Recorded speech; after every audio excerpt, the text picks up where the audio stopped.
Okay, it's been a while.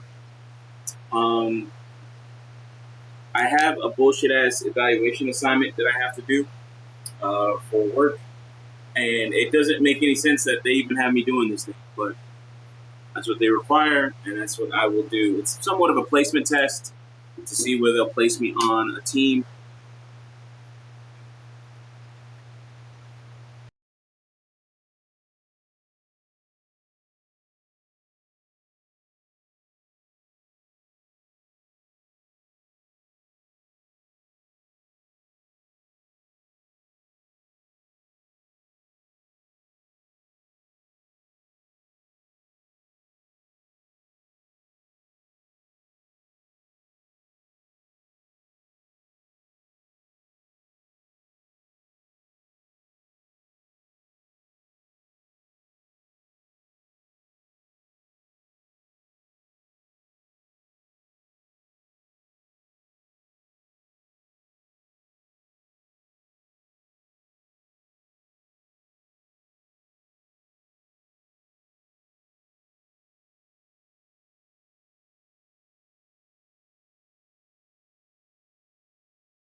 You should look pretty good then, sure.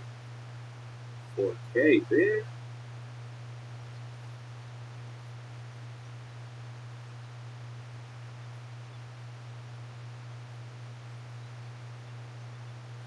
Can't hear me anymore. Right. I don't know why it's not going through the other microphone. Give me a sec. Let me get it right.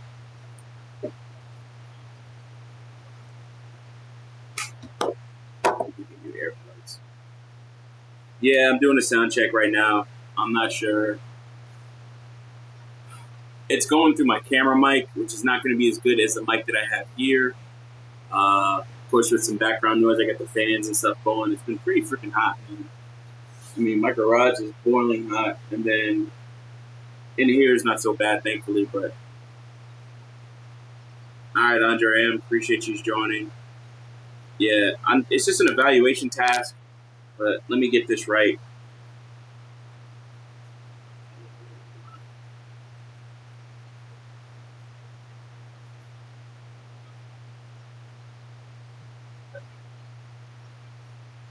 All right, Andre, I appreciate you joining. Yeah. You know what? It sounds good enough. So we'll rock with it, guys. I don't want to take all day with this thing. Honestly, it's going to be a bit of a copy and paste. So let me get something a little bit, copy this into some place.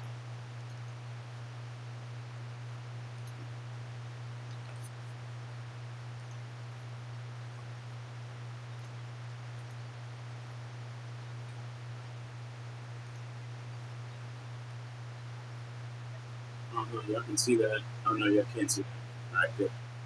Um,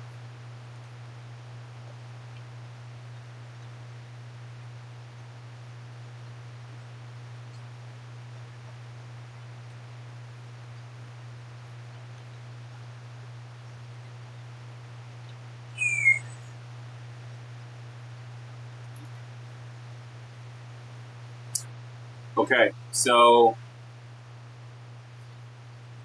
we're going to go to screen full here. Alrighty, so we have an evaluation task to do. This challenge is to create an online marketplace with advanced search and recommendations. I guess not the recommendation stuff from what the lady told me. You were tasked with building an online marketplace platform that connects buyers and sellers. That platform should report advanced search functionality and provide personal recommendations to the user based off of their browsing and purchase history. The recommendations part should tell me not to worry about, but we'll We'll see what we can do on that one, because I'm going to show you what I'm going to do. So I'm being placed on another team, and this is kind of like an evaluation placement test. I call bullshit on it. I don't really think I should have to do this, so to speak. Not because I'm me and I'm special or anything, but just on the basis of, my work is already out there. You haven't evaluated my work. This shows, what we're seeing a lot with the tech industry is that, or just any industry, I guess, period. I can't say that, the tech is any special. The tech industry is any more special, but we're seeing where people are, especially when you're dealing with recruiters, that people they don't really care about you, right? I mean, I guess that one is obvious, but they don't really care about you, and they don't care about you in the sense that even if it's a job and it's a fit, you match keywords. Can hear you now, but there's a lot of background noise, air static. Yeah, give me a sec.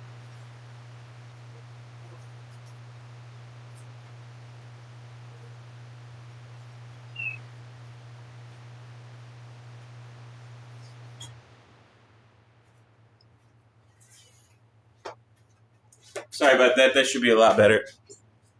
Oh, all right. Yeah, because the AC should be good enough for all of this. So, not that you're not. I mean, besides the obvious that you're just a number, but really, what you get is a lot of people where their task is to review and look at your resume, and they don't even do that because you're just another person, another piece of meat for the grinder, so to speak. But then you'll have other bullshit that happens in the industry, which is Bob Point, big up yourself. What's up, brother? Respect. What's it called? Grab second gear, Eddie. Respect to you too, brother. But you're seeing where the people that are tasked to review you, to put you in a position, are just flowing through thousands and thousands of candidates because there's the easy apply button, there's parsing, AI, keyword searches, all types of shit that you're putting in your resume now to actually get a job. So I don't knock the people, so to speak, but sometimes you start to, like, when you get the job, then you're in the job, and then your manager starts to do the same thing because they have their own other tasks. And then it just also shows, their lack of care and attention even to you. But somehow, some way, they show no lack of, they have a lack of care and attention towards you. But now you have to show up, show out, do more, what's it called, above and beyond what's necessary to get a job done, or to what's necessary to make improvements. You have to start doing automations every quarter. You have to do extra things here and there. And it's just like, what's the point of doing extra if, I'm not incentivized to? You have me doing an evaluation. I get it on a Thursday, and then I'm told it needs to be done by Monday, which is tomorrow for me. So it's just like, why am I going through all of this for something where I'm not going to get more pay? Even a title bump, it doesn't really matter. To me, it don't really matter, obviously. But even if you put it on your resume, then we get into when people review your resume, it still don't fucking matter. Anyways, I got somebody beside me here, and he's just watching over some of the things that I'm doing today. I already completed one task where some of the code that I put in last week on Friday generated like 4,000 alerts and clogged up a whole list of tasks, and essentially brought down monitoring for a couple devices. So that was shitty. I was able to resolve it just doing a little bit more research. I had gotten the task Tuesday, started working or looking into it Wednesday, started really getting heads down into it Thursday, and then Friday came up with a solution and put the code in place. That code worked well for a little bit, but then ultimately caused all types of other issues. And it was because, I'm replacing a new library. The old library was stopped being supported or made since 2018. And now it's, 2024. So there's new algorithms for SSH and all types of other shit. So I had to deal with that. LOM, don't work for free, man. Yeah, and that's the thing, man. Like, you want to follow that, and I totally agree. But sometimes, you got to bite that bullet and do what you, quote unquote, don't want to do. And that's kind of the nature of IT. That's kind of the nature of capitalism. You're not wrong though. So this is how we're going to handle it. What they're asking me to do has already been done. In fact, let's bring up the article because this doesn't make any sense that you're having me do this. Whoa, that is a brain. That's a pretty cool fucking picture right there. That's a cool picture. Let's see here. Give me a sec. Close on my fucking things.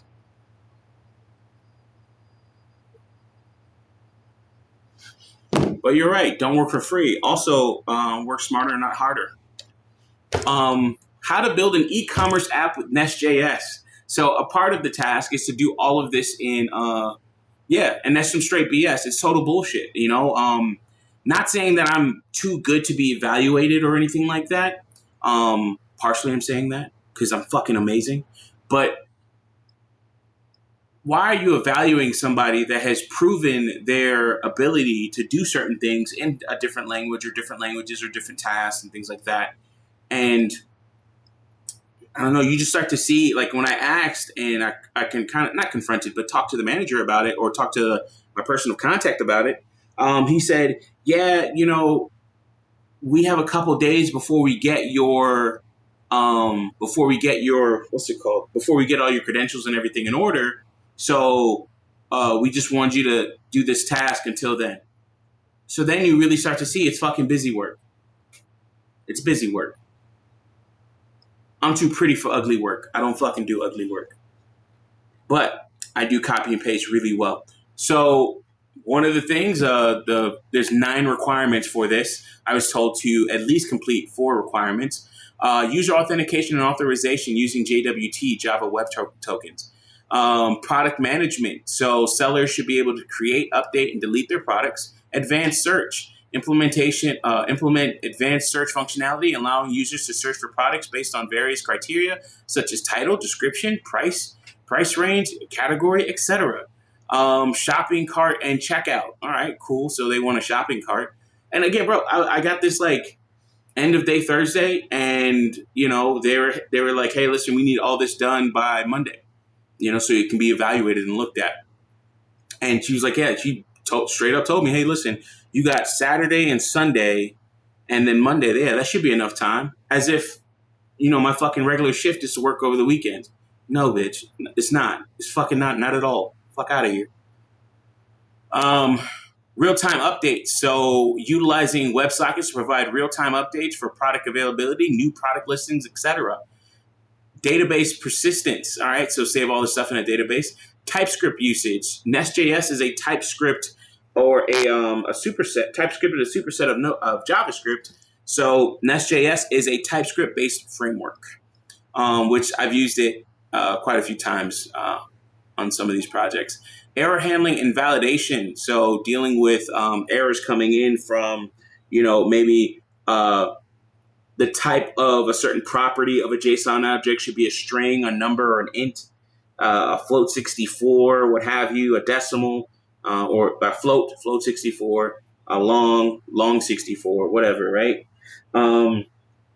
Or should be, you know, a certain object should have different keys and or key value pairs and things like that. Scalability and performance. Design the application architecture to be scalable and performant, considering potential future growth. Optimize database queries and API endpoints for efficiency. I mean, this sounds like a great e-commerce app. Bitch, you should fucking go to Shopify. Why the fuck are you bothering me for this bullshit? All right, my weekends are off limits. Exactly. Like, why am I doing this on the weekend? And honestly, the way I'm gonna I'm protesting it, right? But we're in a certain realm, or we're in an economy, an environment that wants to get rid of you at any and all costs. I have things that I want to do, want to get done around the house. And I really don't feel like slowing down, man. I really just don't feel like fucking slowing down. And I've said this before many times. And if you ever want water or anything, it's right there. Yes, sir. Oh, okay, just making sure. You know, I've said it multiple times. I am a slave to my desires. I do not have time. I do not have a problem, you know, making car payments, paying off this loan or that loan or what have you. Some people will disagree. I totally understand it. That's not me. I like my pond room. I like the glass and everything else, the aesthetic of that, and I like the feel and the relaxation. I was in there today. I can't wait till I get that fucking AC get in that bitch, because boy, it's gonna be fucking nice. It's gonna be nice. But I don't feel like slowing down, man. And sometimes you have to eat the shit. Sometimes you just have to eat shit, man. It's sad. It is really sad. Within reason, you know. But that's just how it is. You could say I put myself in a bad position. So and I can agree with that, right? Um, You know, I can agree with that. I definitely can agree with that. I definitely can say, hey, listen, yeah, this is quote unquote not a good position to put yourself in. But then I look at it like this, or I look at things like this, where it's like create a product model in schema, you know, creating product DTO files. So I just turn this into content, man. Let's go through it together. Suffer with me. I'm gonna put this article over to the side. I am going to put this in the chat. Source. I love my peace and quiet. I too don't like being slowed down. Yeah, man. You know, and it's just I could complain, right? And the only reason why I'm doing this, is because one, it's just sometimes you got to deal with that. Like even the other issue that I talked about that I solved earlier, I was having damn near not nightmares, but like dreams about it. Like, how can I deal with this file read issue? How can I close this file out? And you just go to bed with these problems, man, and then they're just in your fucking head. So, yeah, you know, and sometimes those are quote unquote Volcanus. What's up, brother? Appreciate you, man. Hey, appreciate you what you always do for the space, man, in terms of showing support to other brothers in the space, Ed and BGS and others all over the place, man, and all the others that support, you know, the space as well, you know, in terms of what you all do, in terms of donations, comments, sharing the content, sharing the information, so it really gets out there. I really appreciate all of you. And I've always said, you know, the strength of the space is mainly in its comment sections, you know, other brothers that are going through all of these different things. So appreciate all of you for the work that y'all do in terms of like keeping that all together, keeping that out there, or keeping, you know, the whole thing alive, so to speak. You are, and we are, because I'm a part of that for sure. We are the lifeblood of this community, man. Alrighty, so we have how to build an e-commerce app with Nest.js. I'm going to go ahead and put this in another window or another screen. So we have this here. So this allows me to read a little bit better. So here it says Nest.js is one of the best node frameworks for building server-side applications, aka back-end development, which is what I do. I've also been learning a lot about Golang as well, and I do need to stream some of that content. I took 3 days off recently to get into that content a little bit, or get into that that language a little bit more, and I think I will stream some of the things that I've done recently with that. So Nest.js is one of the best frameworks for building server-side applications, aka backend development. In this tutorial, we'll explain how to build a simple Nest.js e-commerce app. By no means is this fucking shit simple. It's simple because of all of the libraries that are in place, and it's simple because this stuff has been done. This is essentially you're building a Shopify, right? Which again, I don't really like busy work. I am too pretty for ugly work. I'm too pretty for it. Just too pretty. I'm just too fucking pretty for ugly work, which is why we're going to copy and paste the living shit out of this whole fucking thing. Right? Another thing it teaches you about community, open source community, information being put out there. There's somebody that wrote this article back in 2022. I don't forget the exact date. June 15th, 2022, they posted this. And I'm sure it's still, you know, viable to this day. Hoping it should be good till this day, but you know, there's other people that are trying to learn this type of stuff, and honestly, this really shows the laziness of hiring managers, leads of your team. Any study tips, OG? Oh man, read everything. I'll get into that. But that's a good question because I have somebody that wants to. He said he wants to be my apprentice, and I'm like, okay. He's like, I just want to watch what you do, and I'm like, all right, shit, I'll show you. Then he came over and started talking to his girl on the phone the whole time while I'm explaining shit. No. What? No? I was listening. I was watching. You was listening and watching. Yes, sir. Probably didn't even get a nude yet. Fucking sad. Anyways, so, but he's young though. He shouldn't be getting nudes. Read your Bible. I do. Okay. Probably don't. Stop lying. So we have people that have posted information. We have a community out there, and this information helps us and helps others that are coming behind them. Because even if I can go through this, there's a lot of stuff that I don't know or remember, like Java Web Tokens. I haven't dealt with Java Web Tokens in probably like over a year or more now. I used to know it. I used to understand it and a little bit more in terms of like the pieces of it. But you just fucking lose that over time, man. And it's not hard to get back. I mean, honestly, the other half of my brain is fucking Google. So, just search for it, really. All right. And I do want to answer that question. All right. So, Miriam Luma asks, any study tip, OG, or any study tips? One of the best study tips I can say is do an actual real project. One of the projects that I'm working on is, Evangelion. Oh, that's fucking cool. I know y'all know this. Ava. What is this, Angel Zero? I always forget which angel this is. I don't know.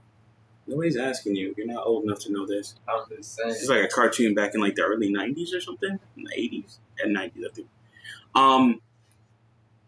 One of the things I've been working on is a project with a friend of mine. It's called Dish-Go, and it's a web scraper built in Go or Golang. And one of the things that I've done is I've written, let's actually go to my code here. The best way I can say it is in terms of studying, learn something, read something, right? Read a book, read an article, and then actually do the work. I mean, I'm sure you've heard this. It is not rocket science or new, I should say, but do the work. You might be a hands-on person. You might be a person that requires for you to actually hold or retain some type of information. You have to work on it. So with that being said, start working and doing, or getting really into it. So I have a couple branches on here. One is a cleaner branch. So this feature branch, which is HTML, extract, and parse. And then there's a TSS branch. In the TSS branch, I'm just going through this and making all types of mistakes and errors. Testing error handling in Go. Testing how packages work and how I can move things or reference or call different things from different spots within the system or within the project itself. I want to say like packages or system, but like really you can define your own package. Then you can import that package into main.go. So in this case, dish-go transform and extract. We're just doing a basic ETL. I'm going to extract, transform, and I'm going to load that data. So I'm working mainly on the extract and transform. This is really in my meantime, in between time, if I wasn't doing some fucking stupid shit like this today. But anyways, calm down. Moving on. So working on these different things and actually having practice or applied practical knowledge of something really is the best thing. And that's how I study, man. I still have my notes from when I worked on my Linux Plus certification. And that was years ago, right? And then the first test, second test, things like that. Working through that and understanding like, okay, this is how Linux works, or these are what are some of the things that, they'll ask for. The best way in terms of Linux Plus to actually pass Linux Plus is to actually use the Linux operating system. If you're not using the Linux operating system and you're just reading a book, you will motherfucking fail that test. Like, you have to fucking do it. So with this one, I had to start learning how to bring in other packages from other people, or other packages, third-party packages from people on GitHub or what have you, right? And then how to like go through those packages. In some cases, I had to look at these packages and look at the source code for that package. So for one of these, I had to understand how can I actually find elements in the DOM, in a rendered piece of HTML. So div, a class, and then the class type or the class name. And then I had to understand a little bit more on how to use the methods or use the methods in a package. So I had to stick my hand in the shit, so to speak, and hopefully come out with a diamond. That is absolutely disgusting and vulgar, but I mean, you smell what I'm saying. And then also how to handle errors. Like you have this error here, how to handle, like, there's a Go validator for a URL string to making sure that, hey, this is an actual valid URL or not. Seeing how some errors, how a language is different. So you might have like a try catch block in a language like Groovy, Java, C. I think C has try catch blocks, and then finally blocks. But they don't have that in Go. Go handles errors different. Go deals with error checking differently in terms of errors bubbling up to the top to where you're actually going to see something. How do you deal with panics? How do you deal with the different idioms of a language? Like, for instance, try catch. You don't have a try catch, but how do you deal with a panic of a program and then making sure that it recovers, or moves on? It's maybe you have like a million things that you have to process or a million URLs that you have to scrape data from. But it stops on a random URL like 981, 982, catching all those different edge cases. And in some cases saying, hey, listen, if it fails, who cares? Just keep it going. So you have to understand, or you have to work with it to get that type of knowledge. Because if I tell you that http.get will produce an error that you can't get around, how are you going to deal with that? Like, you can't understand that until you actually do the work of getting into the code, getting in and having that practical applied knowledge is the point of all of that. So thanks for derailing us, Miriam. But yeah, we have other things to copy right now. I'm just playing. Good question, though. All right. So in this case, reading through this article, getting started with your Nest.js e-commerce app, Nest features you should know, we don't care about. My guy. Oh, man, bro. Oh, man. Bro, how are you doing, bro? I was really just thinking about you the other day. I've been meaning to call you and check how everything is going, man. This job market has been absolutely just fucking crazy. And it's just dry. And I'm hoping you've gotten something or moved on, man. Damn, bro. All right, good to see you, Elijah, for real. Damn. So, but yeah, thank you for coming through, brother. All right, so creating a Nest.js project from our commerce app. All right, so we already have Nest.js CLI on here. Nest. No, do we? Get me one out of there too, please. Thank you. You're welcome.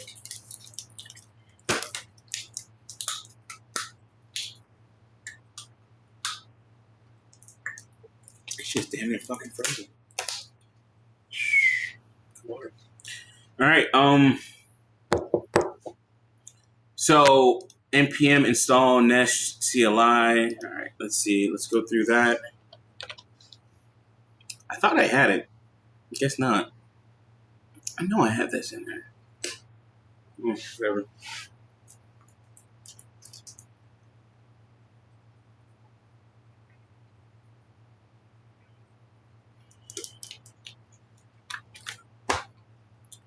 We got a new version of npm, so let's go ahead and install that.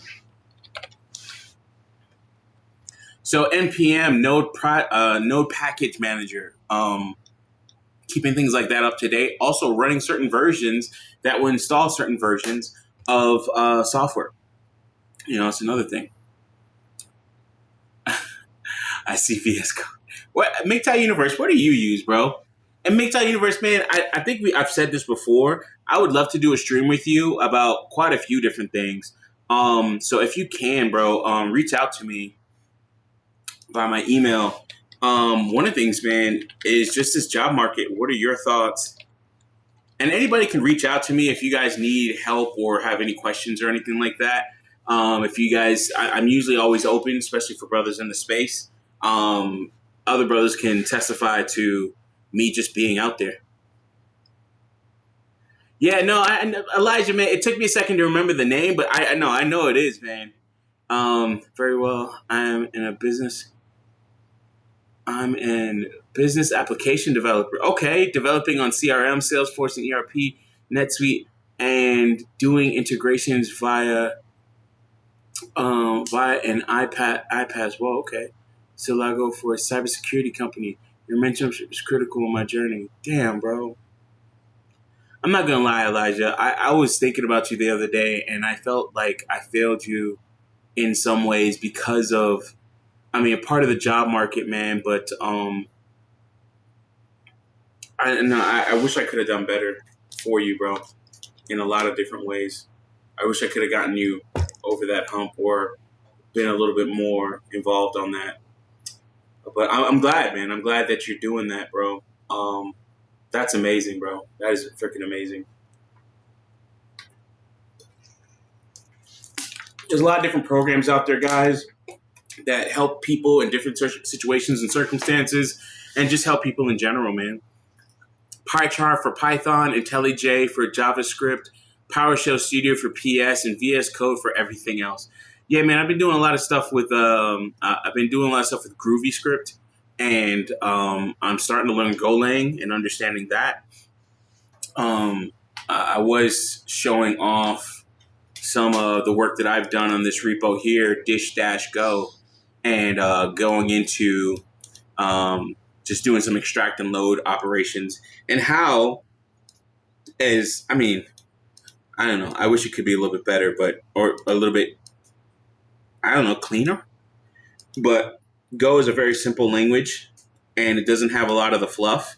And maybe that's a good thing to not have a lot of the fluff, But this is how you deal with errors. There are no try-catch blocks. You do have defers and stuff like that. The transform code stuff is pretty cool, though. Actually, no. The main.go, I love Go routines is pretty freaking sick. It's simplicity of making a wait group, and then you just have Go function, so Go func, and then it does all the stuff, and essentially that's your concurrency, right? Not parallelism, but concurrency. Yeah, that's pretty freaking cool. I thought that was really nice. All right, let's get back on track. But MGTOW Universe, I definitely want to have a talk and do a live stream about what's going on in the industry, in the sector. And it might be cool to even get like somebody like a Theo Waff or something like that. But I know he's busy helping other brothers and stuff like that.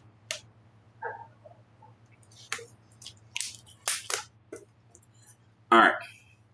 So we have installed NPM. So we have installed Nest.js, and we're going to create a ECommerce application. I'm not going to copy that. So Nest new evaluation ECommerce. And honestly, I'm going to probably put this on GitHub, to be very honest, because I'm going to put this on GitHub. Work on this shit tonight. We're going to use NPM. So after installation is complete, navigate to the project and start. All right, cool. So I'm going to use NPM for everything. That's what I'm used to. Nest.js is a nice framework in terms of TypeScript. It'll do your transcompilation. It's going to do your transcompilation into your regular JavaScript so it can actually run, because you really don't run TypeScript natively in JavaScript. That's probably changed since I've known about it, but you're usually doing all your transcompilation. It's going to do all the transcompilation steps and turn it into it's not pretty looking JavaScript, especially JavaScript as a class. Like that doesn't, it's like not totally normal. No, you can do classes in Java, kind of sort of.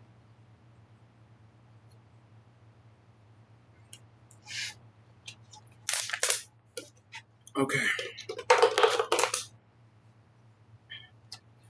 All right, so we are in our e-commerce application, and I did this wrong.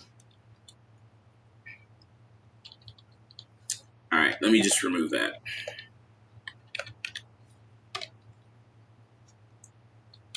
The way I was supposed to do it, it'll just create a new folder, and I don't want that. You just do a period, and it should take the name of the source folder that you're in. Again, that type of shit you won't know. Going back to Miriam, that's the type of stuff that you'll know once you actually use it for a while. And just like that, I mean, I forgot about that, but it's not like it's, oh my God, I can't believe it. I grabbed the course on Complete AI and Machine Learning Data Science Bootcamp at Udemy. Nice. Yeah, and that's another thing, man. I've given people access to my Udemy accounts, and it's up to them to self-learn and teach themselves and everything else like that. So, it's good to have those different resources or other ways that you can learn, because then you can learn on the go, on the road. You can download all these things to your phone, so on and so forth. All right, so definitely want to use type safety. Using Vanilla.js in production is bonkers, but I've seen it done. Yeah, bro. I am Vanilla.js in fucking production. Yeah, I am a fucking masochist when it comes to that shit. Yeah. I mean, you can use other things though, like the Droid library. The Droid library for validation, and you could put all that validation in place. But having type safety, yeah, I've definitely come to not enjoy it, but I've come to accept it. And I won't say I enjoy types, because I think of like types and stuff like that, or even using statically typed languages. That hampers my creativity, but I've gotten used to it to where now it's just, okay, it is what it is. I'm going to make an interface for this. I'm going to make a struct for this in case of Go or something like that. So you just have to get used to it, and it'll become second nature. So that's the biggest thing. 44 hours. Damn. Oh, man. All right. So in this case, we're going to CD and then npm run start dev. And it's just telling you to run. So you can use npm run, and you'll see all the scripts that are available for your project. For instance, if you're doing something and you're like, okay, what are the actual scripts that I can run in this project? So with Nest.js, it'll do all of this for you, and you can look through it, and I can go into package.json, and I can see all these scripts. I think that's basic stuff. So run. You have a question? No. All right, so run start dev. So it's going to start this whole thing for us, and it has a get. It doesn't tell me what this is starting on, and I can find that in the entry point. Should be a TS file. Where is it? Oh, source main TS port 3000.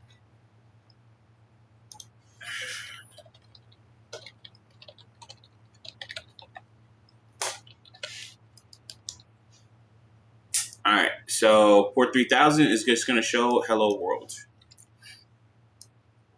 Right, and essentially you have a fully functioning web API or web server, so to speak, or web application. But we're going to add more functionality to it. So in this case, I'm trying to read through the article, but also I don't care, because it is fucking bullshit work. But at the end of the day, a part of the evaluation is that I'm going to have to go ahead and talk to them about, what did I learn? How do you explain this piece? Welcome to Movie Phone. And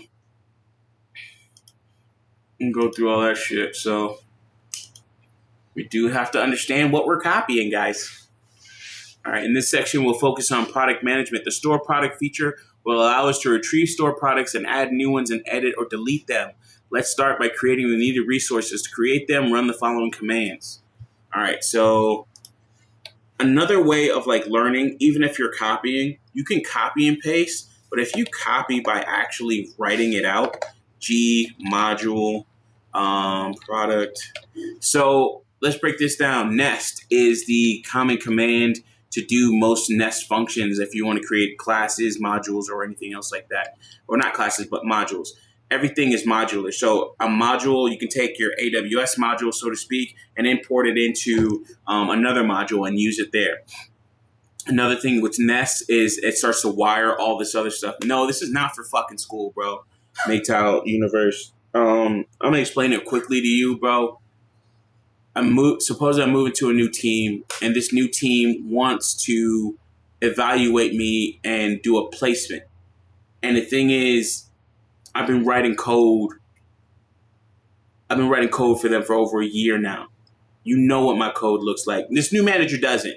But it's like, if you would say, hey, Mike, can you give me a couple of your repos so I could look at it and then even cross-reference that with your previous managers or something like that? I'd be cool. I'd be cool with that. I'd be like, all right, cool. No, you want me to do this shit that's already on the internet and I can copy and paste it. I have no respect for what I'm doing here at all. None. And I don't want to talk disparagingly because, you know, sometimes people lose their fucking jobs. But at the same fucking time, this is bullshit. And all right, so Nest G. So G for generate, I'm going to generate a module, and the module's name is going to be product. That is going to create a new folder under my source tree here called product. So yeah, I mean, I'm talking shit, man, but I'm talking first world problems, entitled bullshit. I'm not going to fucking lie and act like this is something I shouldn't be doing or what have you. At the end of the day, this is a job and this is what it requires. So I have to respect it for what it is and spend my fucking weekend on it. Whatever. All right. So it's going to create that module or that product module. So in my case, again, doing work for this client beforehand. One thing that I did is write an AWS module. This AWS module will take in the new AWS version 3 SDK, software development kit. It will take in that new SDK, and then we can do things like work with secrets and secrets manager. So retrieve secrets, edit secrets, do things with S3 and pulling that down. So what I would do, instead of just the usual, okay, we have all the AWS methods, I would write wrappers because I would expect the data to be parsed, coursed, or what have you, in a format that is beneficial or needed for the next step. So, hey, you know, taking it and turning it into text or converting it into something else, right? Marshalling and unmarshalling data and stuff like that. So serializing it if necessary or converting it to something else, converting it to strings, taking it from byte format and converting that to UTF-8 so that it's an actual string, and then I could put that data somewhere else, you know, or get that data somewhere else. So, yeah. And then, you know, I write modules like that. So Nest G service. So we're going to do a service product -- no spec. I don't know what that trigger means, but if we do this, if we look at this again, we have the Nest command. It's G for generate. It's going to be a service. So services is usually where code is in Nest and TypeScript and the whole hierarchy, or the not hierarchy, but how everything is organized. A service is what actually executes the code. You have the module that holds the code, so that's like a folder. Then you have the service that executes the code. Then you have controllers that provide code that will be executed in a service. So we're going to go through and create all of those in this case. So service product, no spec, and controller. And you're seeing here on the left-hand side, all those files are being created here. So we have the module where everything, this is kind of like the meeting point, right? So this is the meeting point where things are pulled into that module and also exported from that module. This is showing how different parts of your code or your Nest.js project will interact. And you're seeing, like, listen, this is why, to me, this is a little bit on the bullshit side, because I can break this down because now I understand Nest.js as a framework. It's not for school. It's something I'm learning. Is this? Oh, okay. While I'm off the road. Okay, you're probably asking Lion of MGTOW. I don't know. Anyways, we both answered that one. But I understand the different pieces to all of this, so I can say, okay, this is what this does, and this is why we're doing it. And this is why sometimes, like, I feel like, this is just busy work. It's really not needed for me to do. All right, so Nest.js controller project or product, and then no spec. All right, so we're going to create the controller information. So you see here, this is the meeting point. This file dictates how you interact with this module, right? So what are providers, which is your service stuff, and what are controllers, which is your actual code where you can write your different methods and things like that. And then if I'm exporting this or not, right? If this is exportable. So that's that. The first command generates product. Okay.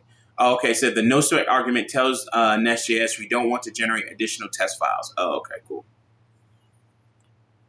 After running the above commands, we'll get new product. Yeah, TS controls, configuring MongoDB database. All right, so now we need to install another package to our project. Sorry about that. I totally did that right in the mic.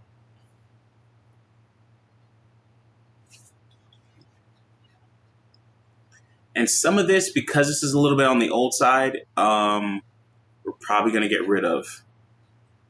All right, after installation complete, open app.module.ts. So app.module. So this is the main application or entry point for our application itself. If we go to package.json, it'll ask us where we have our entry point. So scripts, so scripts, where is it? Module. Where is it?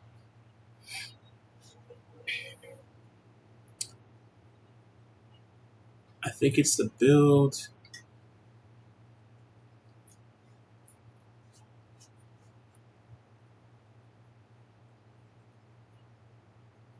Oh, it doesn't have, I guess it doesn't have it in.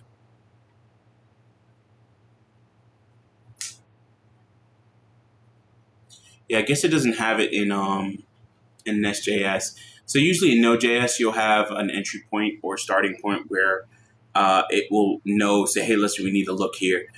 I believe the reason why you don't have this in, say, a Nest.js project is because when it produces actual code, then it will write its entry point and what you're actually using to what you're executing there. So no, it doesn't have it in here. All right, I was wrong about that part. All right, so moving on. So our app module.ts right here. So it is telling us we're going to copy and paste a couple different modules in here.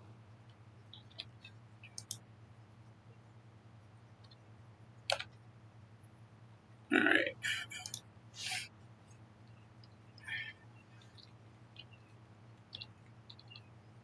Take out all the comments because it looks like, that looks like you copied it, you know what I mean? Check out some of these comments.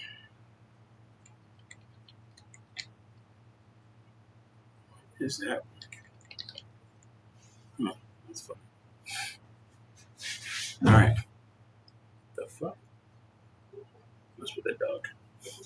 All right, so in this case, localhost store. So in this case, what we have is we have our main module. So we're going to import the module or module that tells us how to actually interact and deal with this module. So then we can get access to the module decorator. Then we have Mongoose module, app controller, app service, product module. So we have all the different modules that are coming into all of this, and then we can use that code all throughout our application. Now, Nest.js is nice, but there's a lot with Nest.js where it's just like, bro, you're doing too much. Like, for instance, if I look at this and I'm saying, okay, I have to import this module. Sometimes you have to import a module into another module. Then you also have circular dependency stuff that you have to worry about as well. It's supposed to handle a lot of that stuff for you, so you have to be careful when you're doing things, manually. But in some cases, you want to like, okay, I want to take this app service product module and I want to put it like, say, for instance, the AWS module. Well, you don't want to have the AWS module up here because it's not really needed. You want to have the AWS module or a module like a helper supporter module like that, or maybe a utilities module. Maybe you have a utility that's a random number generator, or a capitalize something that capitalizes the first letter of a sentence or something like that, right? So you split things up in arrays. So you have a way that you're doing it. You want to have that as close to the code that's going to be executed. You want to have that as close as possible to that code. So you don't want to, for instance, import the AWS module or what have you, or service or whatever, too far away or upstream. You want to import the AWS, in this case, the product module. So say we have an AWS module. We're going to import that module into the main module. Then as we start to use it in this this whole file system or this structure here, we might, in our app controller, start to bring in our app service, like app controller, app service. We might start to bring in things here and closer to the code where we're actually using that module, right? So you'll see that in time with Nest.js and how it organizes things. Hopefully this is pretty much for you. What the fuck? I didn't notice I cracked my screen on my camera. When did that happen? Holy shit. Oh my god. I didn't notice I broke my fucking screen. At least you got two more you can use. Damn, I did not notice that. And like, honestly, you can't. Holy shit. You can't tell. And you got two other cameras. Yeah, I guess, but you really can't tell. Damn, that's special.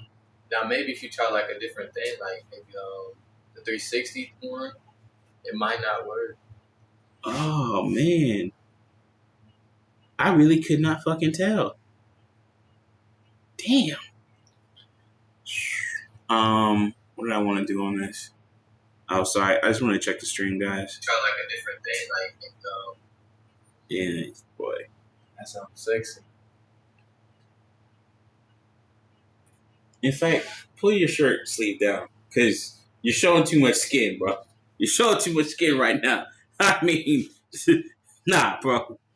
Yes, the trials and tribulations of module-based programming. Right. All right, cool. So actually, I just want to stick to quality. Oh yeah, this is pretty good. It's pretty good.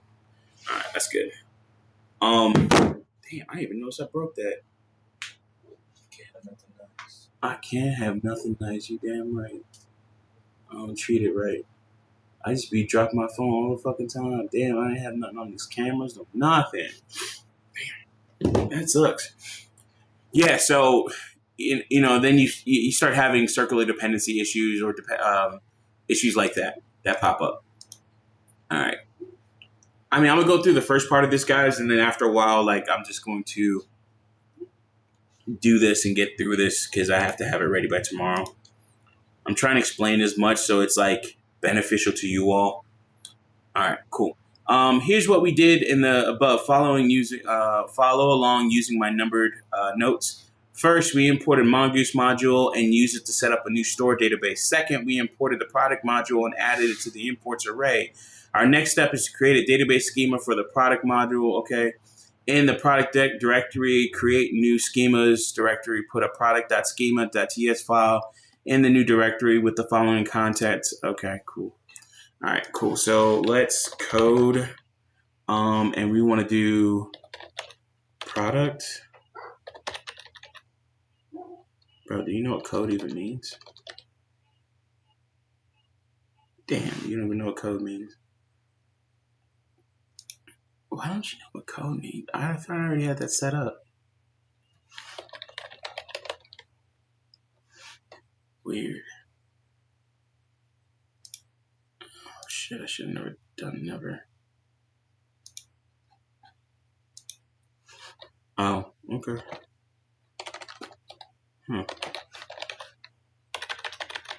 Why is this not auto-completing? Evaluation. Oh, source. Oh, product. That's why. Code, source, product. In the new directory. In the product directory, create a new schemas folder. Okay, so we gotta make a folder first. Make dir source product schema, and then we are going to code source product schema, and then product dot schema dot ts. All right, and then we're gonna make this. And even when I'm doing this, I mean, this is not original code or anything, so I still do have to understand what all of this means. Okay, Nest.js Mongoose.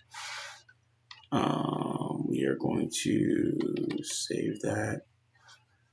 All right, so it should resolve all of these here, because it's like, where is that? We don't have anything like that. We don't know where that's coming from, but that will come in time. So we have what they call decorators. These decorators actually do things, but it's shorthand for other things. For instance, if you're working with Java, you might have like auto wire or something like that. I had a brief, like, I guess not clash, but I briefly had to work with that. And with auto wire, what it would do is wire up all the things for you, which is really nice. One thing about it is you start to see how certain languages are really new, and older languages have all the things that you think are new that are a big deal. Like, oh my God, you have try catch blocks, you have asynchronous, async, await. And then you find out as a newer coder that older languages already have that, older, more established languages. So it really starts to show where you came in at on a lot of this stuff. I'm more of a jack of all trades person, so I really don't know a language like debt to rights or anything like that. And there's good and there's bad to that. I can be dropped into just about anything, but you can't expect the same level of performance, efficiency, and quality of work because of that. And there's a problem, you know. And nowadays with this job market, they want all of that. They want all of the high experience. They want you to be able to do all of this shit and not have an issue, you know, and not be slowed down, hindered, or in any way, shape, form, or fashion. It's sad in the sense that, you know, you have junior level programmers coming in, but it's also good because now we've evolved. You know, we've elevated the level of, we've elevated in terms of what we expect. You know, in terms of, you know, having standards for the industry, so to speak. All right, line of MGTOW. What PKM note taking app are you using, and what strats? What fuck? PKM. I think that's a gun in Call of Duty. A gun of Call of Duty. You're fired. Yeah, MGTOW Universe, go a little bit deeper into all of that. I mean, because all I'm doing is I'm reading off an article here with all of this. Anyways, a lot of companies want savants and want to pay entry-level salaries. Bro, MGTOW Universe, don't get me motherfucking started. Don't get me started. MGTOW Universe. They want people with 5+ years of experience in a language, right? Personal knowledge manager like Notion. I don't use, personal knowledge manager like Notion. No, I don't use anything like that. Like, a lot of this stuff is in my head. The closest I'd use to something like that is Google Keep. I love Google Keep. I have a lot of Google apps, even though I have, you know, iPhone or Apple accessories and stuff. But I love Google Keep. A lot of my Google, I don't want to ever let go my Google products. Using Google and Apple together in a lot of ways is like perfect chef's kiss for me. But yeah, don't get me started, man. How they're just, I mean, you got me started, so I'm gonna talk about it. But you know, they want you to have like 5 to 10 years of experience. Like, bro, Golang, they want people, bro. At one, I had to talk about this the other day, but this one job wanted somebody with like 5, like I think like 7, 8 years of experience or something like that, and paying $55 an hour. I was like, are you serious? Like, that's entry level pay for a fucking coder, dude. Are you out of your fucking mind? The thing is, they're not. They're gonna get that. Why? Because fucking Google, Facebook, Apple, who's the other A in Fang? Apple. I don't fucking know. Tesla, Netflix, Google, all these fucking companies. They've essentially let a lot of these people go. So now there's just a glut. There's just an abundance of coders that are out there that'll take these jobs, man. And bro, I remember I was interviewing for a job. It was kind of like the first like actual tech interview that I had in a while, and it was like, hey, I had to look up how to work with Express again. Right? Amazon is the other A. Thank you. I had to look up how to work with Express again. And the problem with Express is like, you know, I understand all the little things that were in it, but I had to look up like, okay, well, you got to pass it a function and all this other shit. And I didn't want to use helpers, but I also didn't want to hide the fact that I look shit up. I mean, to me, it's not a big deal. You know, the person's going to do it, but you expect them on a fucking, you know, I've been working with this thing for years, and then I work with Nest.js and stuff like that. And Nest.js, man, there is Express.js is obfuscated, or not obfuscated, abstracted when you're in, you know, Nest.js, right? So you don't have to deal with all of that stuff. You use an @get decorator, and that's how you get your get endpoint, right? So for instance, if I go here, injectable, no, I think it's the controller. Yeah, there we go. So @get, this is a get route, and then get hello. Like, return this service, get hello. So it's going to run this service, and it's going to run this from the service, which is this right here, and say hello world. Like, that's abstracted away. You don't like, once you start working with frameworks like this is the good and bad with working with frameworks, because then you're going to have a job that says, hey, we do everything in Express.js, because they haven't evolved or moved away, or maybe they are evolved and moved away, and now they're trying to move to a new framework, maybe Nest.js. But then they expect you to know Express.js off the top of your dome. Bitch, I haven't used it for 3 to 5 years. What do you want me to do? And then with all of that, you're only getting $55 an hour. You know, monkey's your fucking uncle at this point. It's fucking stupid. But that's the stuff that you have to deal with in this industry. Anyways, let's go ahead. Here we have the schema file. They want you to be a fucking savant, man, and give you barely entry-level pay. So in this case, we have a property. So essentially, we have a class called product. We have name. This is almost like, all right, so I see this, and I see this as an interface, or sorry, as a class. But I'd almost write this, if I was to write it, I'd write this as an interface and expecting, you know, all of this other stuff, right? So this is probably doing that underneath all of this, but it's saying, hey, a property description, a property price, and then that property is of type number, type string. You might even have, say, property SKUs, or you might have like, say, if I was to do this, I probably have a property and call this SKUs, and say this is property array or something like that, right? What's array? What is array? Is it array? Do they have array? Do they have array? Maybe it's just this. All right, cool. Yeah, that works. So, and this says, hey, listen, this is an array, you know, or this is of type array. And if this is in Golang, you might have an array of ints, and that might be, you know, defined as 3, or it might have 3, 6, and then like, I mean, then that's how you'd write it in Go a little bit of that. So here, So yeah, so you have all these different properties, right? And so you're defining those properties.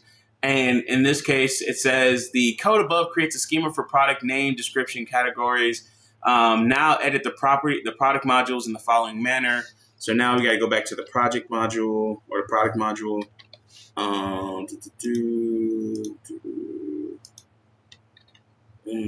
out of this. Get out of this. Keep the stream up. I'll get it's great content for brothers who are still learning.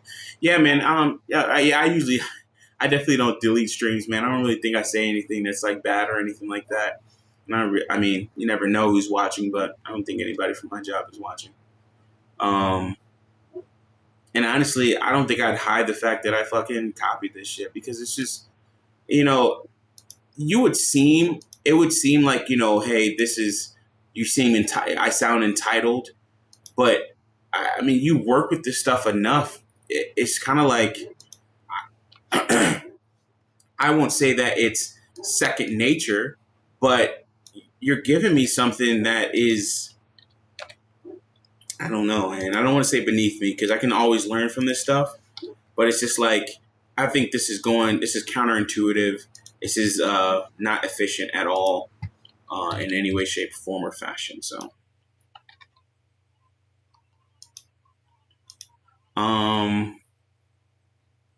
schemas. Oh, okay. There's a schemas folder.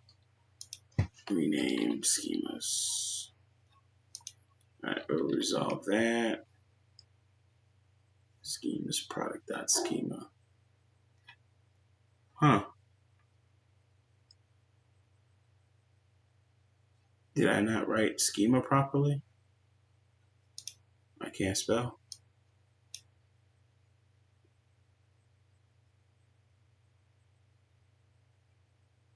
Whatever. It'll get evolved. It should get resolved eventually.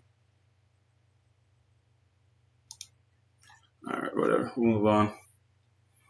All right, as you can see from my numbered notes above, we imported Mongoose and product module, then set product schema to be used for product, which is module 3, creating DTO. All right, creating DTO files. In addition to the product module, we'll also need 2 data transfer object files. So I'm not too familiar with data transfer objects, right? In terms of, I could probably understand what that is. It's starting to get hot in this bitch. There it is. You want me to leave?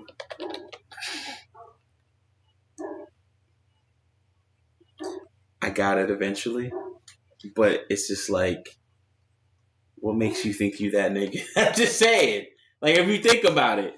I'm just You want me to leave? I said it's getting hot in here. You want me to? You're dumb. Oh man. Data transfer object, so DTO pattern. So let's learn about that here. All right.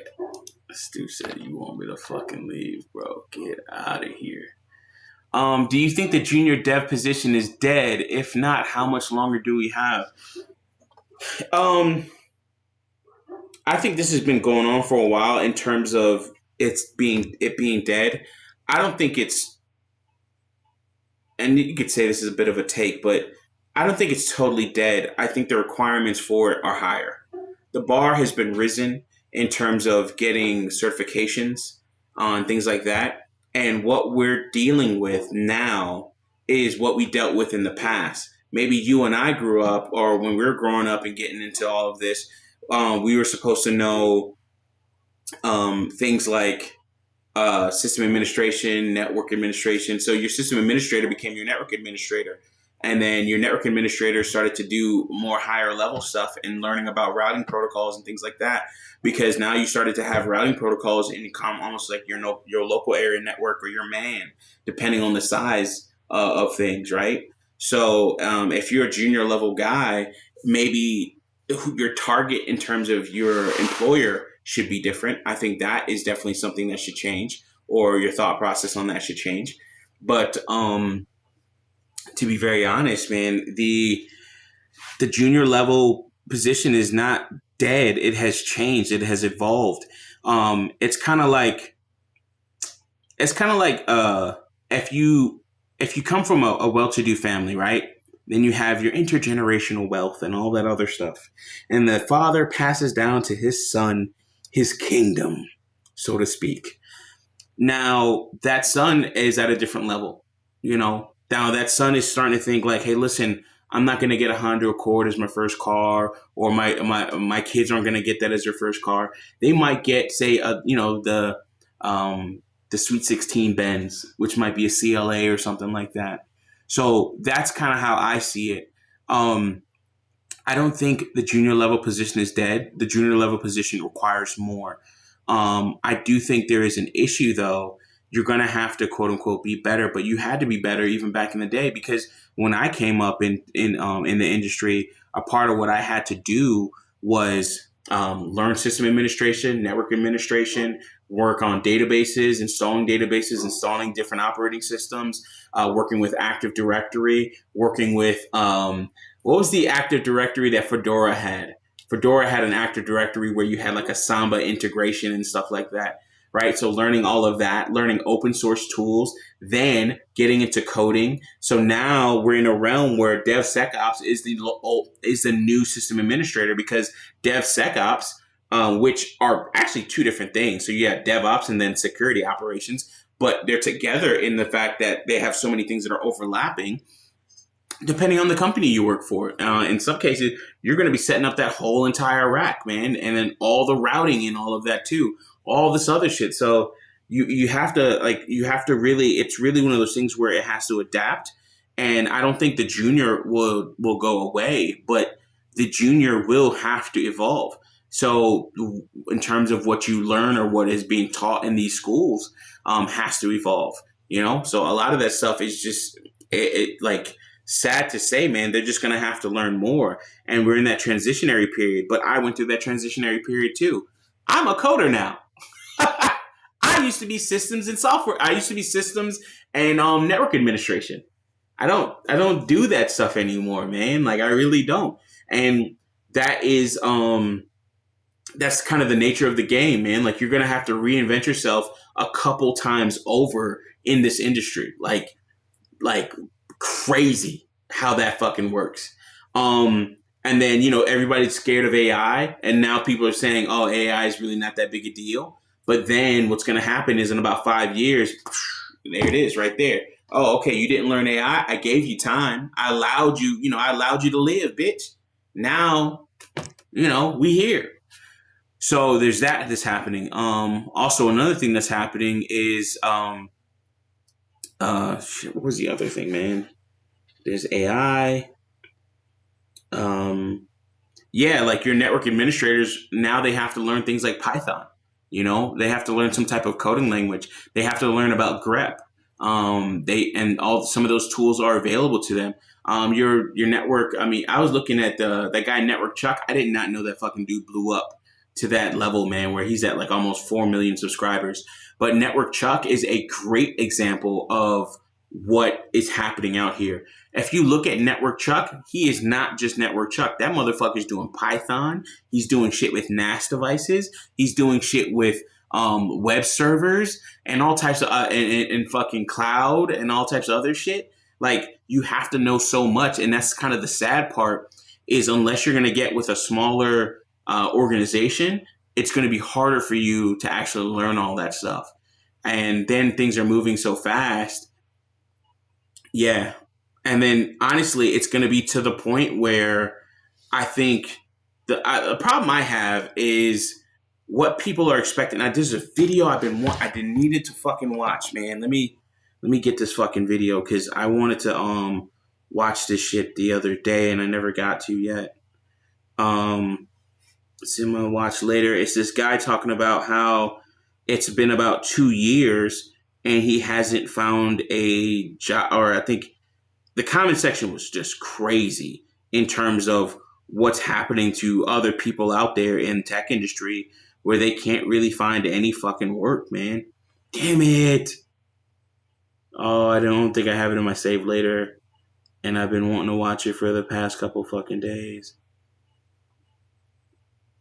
Fuck me, bro. Another thing is this these portable nuclear microreactors. That's kind of fucking crazy. Why no one wants to work anymore? Is it okay? Are you employed? Oh, that's a good question. Do you have a college degree? Okay. All right. I'm gonna send this video to you guys because I think that's actually probably I like the way that fucking started. Are you employed? All right. So there's that, and then you gotta go pretty soon, don't you? Yes, sir. All right. Yeah, my fucking dogs are gonna attack y'all. I can outrun them. Oh, hey, bitch. Actually, no. You just have to walk. Just walk up the driveway and you'll be straight. I forgot about that. Damn it, man. I have to find this video, guys, and I'll put it in the chat.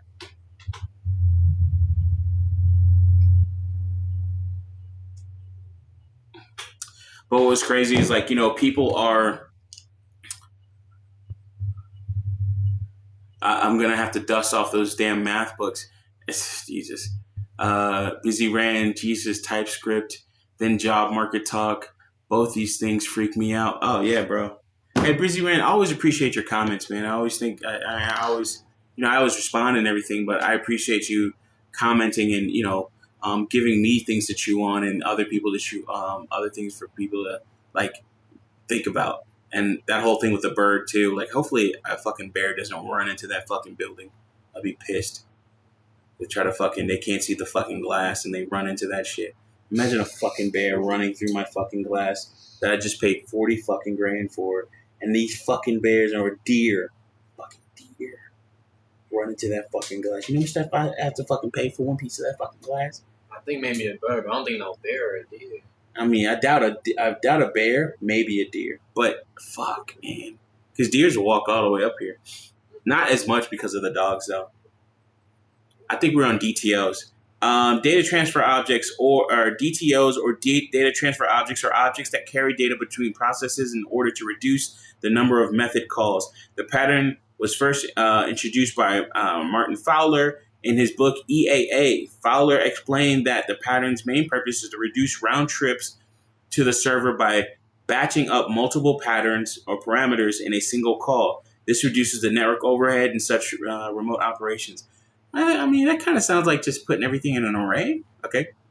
Another benefit is the encapsulation and serialization logic, the mechanism that translates the object structure and data to a specific format that can be stored and transferred and provides a single point of change in the serialization nuances. It also decouples the main modules, decouples the domain modules from the presentation layer, allowing both to change independently. Okay. How to use DTOs are normally created by POJOs. They are flat data structures that contain no business logic. They only contain storage, accessors, and eventually methods related to serialization parsing.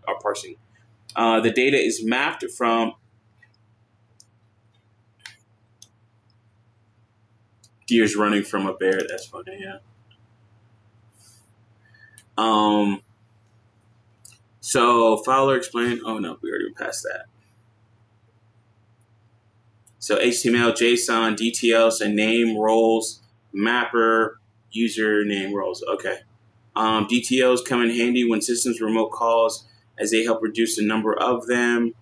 With DTLs, you can build different views from our domain models, allowing us to create other representations of the same domain, but optimizing them to clients' needs without affecting our domain design. Such flexibility is a powerful tool to solve complex problems. Huh.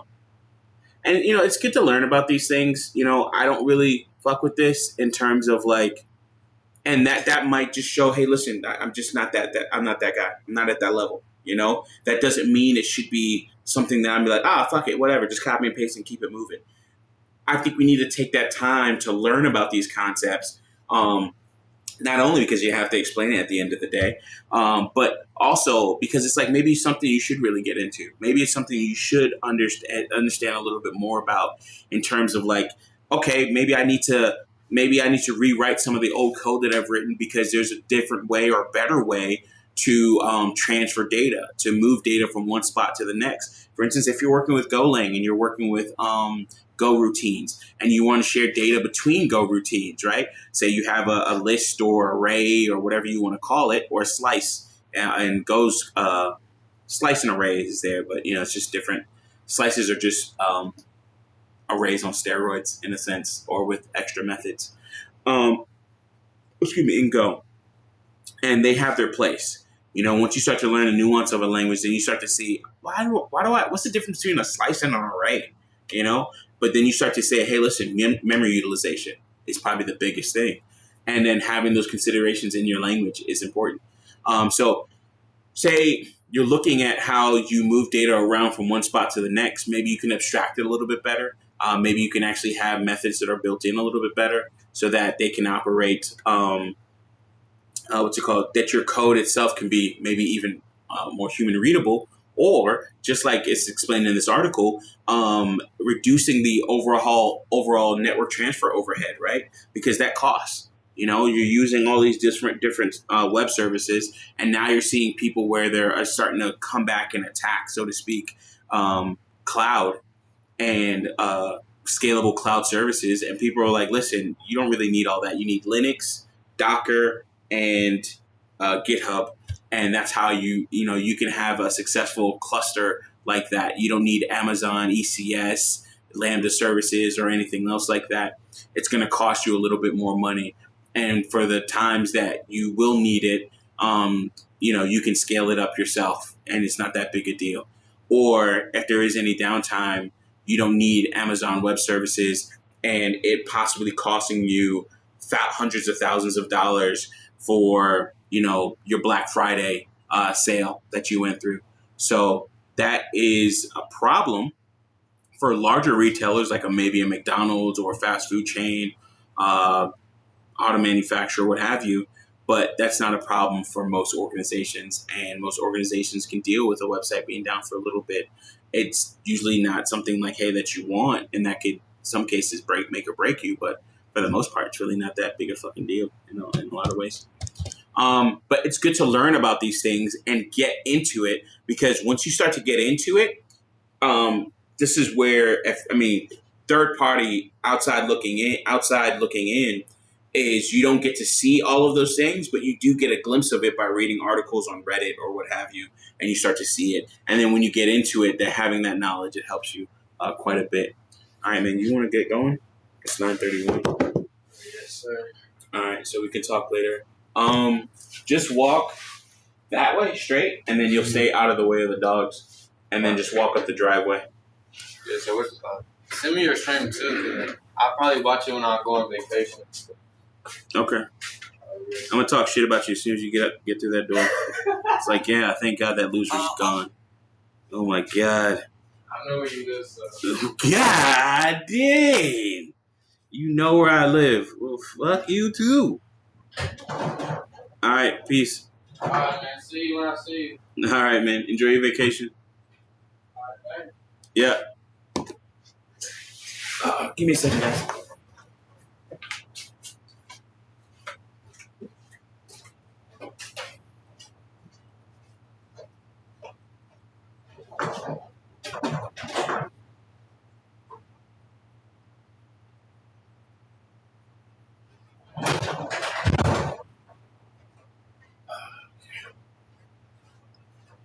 All right, so that's my homeboy's son, and he wanted to be an apprentice of some sort, or of a sort. So, trying to help him out, man. He wants to get into tech, so definitely want to be there for people that want to get into it.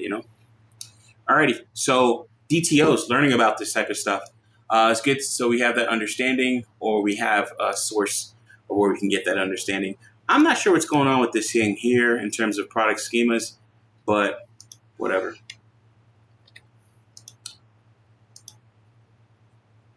Product schemas, I don't know why product module ts ./schemas schemas, and then product dot schema. All right, it'll probably disappear. Sometimes, when you're dealing with IDEs and they have all this stuff, Go is really crazy with it, by the way.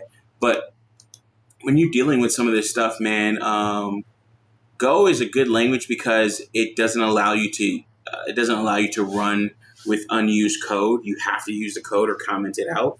And then also better ways of writing certain code. For instance, if I have like an if statement like this, or if U is not equal nil, all right, right. So then it's like it'll tell me like, hey, there's no point in you writing it like this. Oh, okay, that's something different. It'll tell me, hey, there's no point in you writing it like this. Where's my key mapping is not done well on this computer. It'll tell you to rewrite it like that. And different languages will tell you different things, like as you're working through it. But you can get away with it. It'll run or whatever, but it'll tell you, hey, listen, there's a better way of doing it. So you can really get caught up on, my point of all that is you can get really caught up on dealing with all of this, like the highlighting for errors and stuff like that. And it'll be as simple as adding, the TS back to it, which it should already automatically put it there. But see, look, now it resolved itself because I just had to fuck with the string, and then because it was expecting schemas with an S in the folder, and then I had to fuck with the string again, and then now it's good. And it probably would have ran fine, no problem. But anyways. All right, cool. So now everything is great. But those things are helpful because I just started using an IDE or VS Code maybe a year and a half, 2 years ago or something. Yeah, going on 2 years. And I never really used that shit before, man. Because it was just like, I would use Pico or I'd use Nano and Screen and have multiple screens open or sliced up all different on a Linux box. Moving on. Okay. So we have product.module TS, as you can see, and it goes into all of this. Don't miss a moment with replay, more great underscores and log rocket. In the product directory, create a new DTOs directory. Okay, cool. So DTOs and code source product DTOs. And we're going to do a create as product.dto.ts file. And you'll see a lot of stuff gets exported from one module to the next. This gets like in bigger, like Java especially is like crazy. Java can be daunting. A large Node.js application could be daunting in terms of the file structure, hierarchy, how everything is situated. Is it using the MVC way of doing things, which is model view controller? Is it using more modular programming?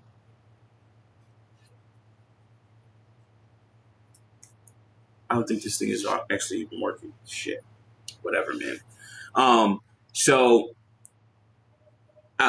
if you have like more modular programming, there's different idioms or like ways that you can organize all your files. So even with Golang, it's a little bit different as well in terms of like the proper Golang application, that has been tried and tested and all that stuff. So, all right, cool. So get product.dtos, the above DTOs, okay, and then we're going to do a filter product DTO.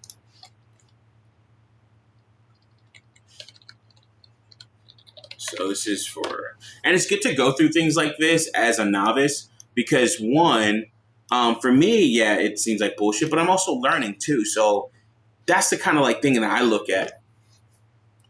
Dude, you wrote JavaScript with an without an IDE. How did you lint or format your code? That's crazy. I fucking use spaces. It's like I used to use double spaces and shit like that. A lot of a lot of my code, man, that you'd see in my repositories was all fucking yeah, that was Pico and Nano, man. I never fucking had an IDE up until like a year or so. Yeah, 2 years ago, really. Yeah, going on 2 years, as I said. But yeah, I never had any of that shit, man. I never did any linting either. Like I found my errors as they came, and I was forged in the heat of battle, so to speak, or the heat of. I was a masochist, still am in some ways, for sure. So don't do as I do, children. Oh man. Another thing that's nice about using an IDE is some of the things that you do when you save a file. It'll start importing a lot of this stuff or correcting certain things for you. Or hey, listen, I see that you made this change over here in this file because it's actually watching this whole directory for you. Would you like to make this change here? So on and so forth. And it's like, oh, okay, that's really nice. All the prep work is done. Now let's create actual code for product management. Oh, wow, look at this. All this product management code. And it's good to go through, as I was saying earlier, it's good to go through something like this because when you do this, then you start to see how larger applications are put together, right? Not just like, for instance, right? Actually, let's just make this real quick. So we're gonna code our source product. Let's just fucking do this right here. Anyways, nope. All right, cool. Save. All right, all that's in place. Product model. All right, so we can see here, injectable product service. So this is your product service, and you have quite a few methods on this. So you have get filtered products. That's going to take in like strings, return a promise, and the promise is going to be of type product. And that product type is coming from our schema, right? So then if you see this, I can look at my schema and that product should have this overall schema, right? Like it should have these different things: name, description, price, category, so on and so forth. All right.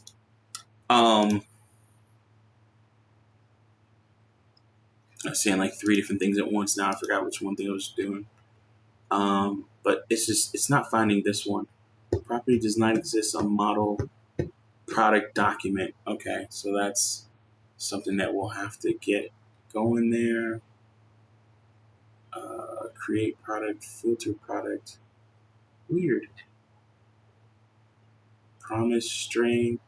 So delete product. All right, it'll probably show up later. If not, then we have to fix that. Let's examine the code block. Let's take a look at the section copied. All right, cool. Promise project. Get filtered projects. Get first method. All right. Anyways, going into something else I was talking about was if I'm looking at all of this, looking at this project, that's what it was. Looking at source code. So let's look at dish-go. Again, this is something a friend and I are working on, and it's just basically a web scraper. It's getting ice cream recipes from this website and taking that and creating an actual a JSON object that will be stored in an SQLite database later on, mostly as a string. So I wrote all this code. So in these 2 or 3, in these 3 branches here, and I'm working with my friend. He's going to be doing the RSS stuff to actually get the links, and then I'll do the ETL stuff, right? Or more of the ETL stuff. Jesus. I'll do more of the ETL stuff. So that's going to be, he wants to get it from RSS feed. We can do it even from the search option on the page as well. I might even get into that. It's both a side project for me to learn Go and him to learn a little bit more about Go, and then also just kind of fuck around with stuff. The point here, peace, African repat. African Repat. Appreciate you showing up, bro. So what I wanted to show is the transform, right? Transform, we're using soup. And Python has a library, a soup library or something like that. GitHub. Oh, wow, that's a pretty cool picture. Nora. Oh, yeah, that's a cool pic. All right. So Python has this, I guess, soup library, Beautiful Soup. So web scraper in Go, similar to Beautiful Soup. So it has quite a few methods in there. How I can actually, so I can actually parse HTML. One is a get method. So I may use the get method in there, but I use the get method from the net HTTP package in Go. Or the in part of the Go standard library. So I use that one, but I might use something like the get method in this one here. What's good about learning from working with projects like this? Is the fact that you can actually understand how to look at code, right? I have a problem. I don't understand. There's no real documentation maybe for this. They have a simple thing on they have a simple thing to get started and to get information. Like if I wanted to find a link or something like that, it's going to be grepping some text, and then it's going to get the link attribute. And one of the link attributes is the href tag. So now it's like, oh, okay, now I can actually get that information from there, right? Or I can get the, not the information, I can get the URL from there. All right, well, but there's something about this where I don't understand find all. Same as find, but pointers to all occurrences returned. So it's like, well, how does that, how was it expecting to take in? Well, it has that defined there, but also what are other things that I can actually do with it? Some of this stuff is just not properly documented. I'm not saying exactly with this one, but maybe you run into something like that. I've ran into stuff like that with, not AWS, but with this one library that allowed me to create certificates in JavaScript, right? So I can look at examples. Actually, no, I don't want to look at examples. I want to look at, I think it's in, I guess it's just in Go. Soup.go. All right, so here I have all of the methods for the package itself, and you can see under the hood, it's using that HTTP, right? So I can probably surmise that it's using get. Right, so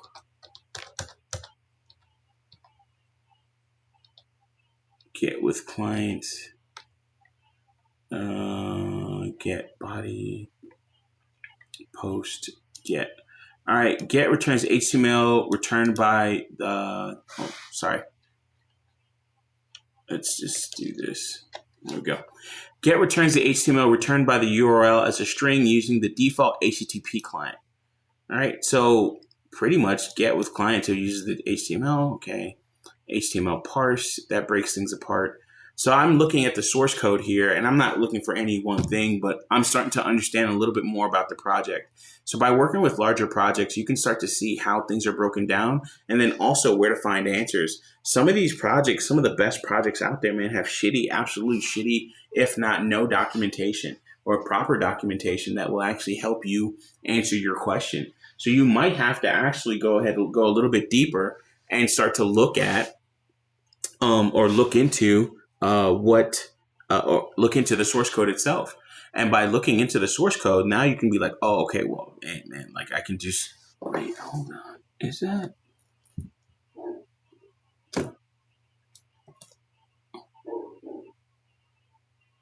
Hello. Oh. Sorry. Weird. Whatever. Moving on. I'll fix that later.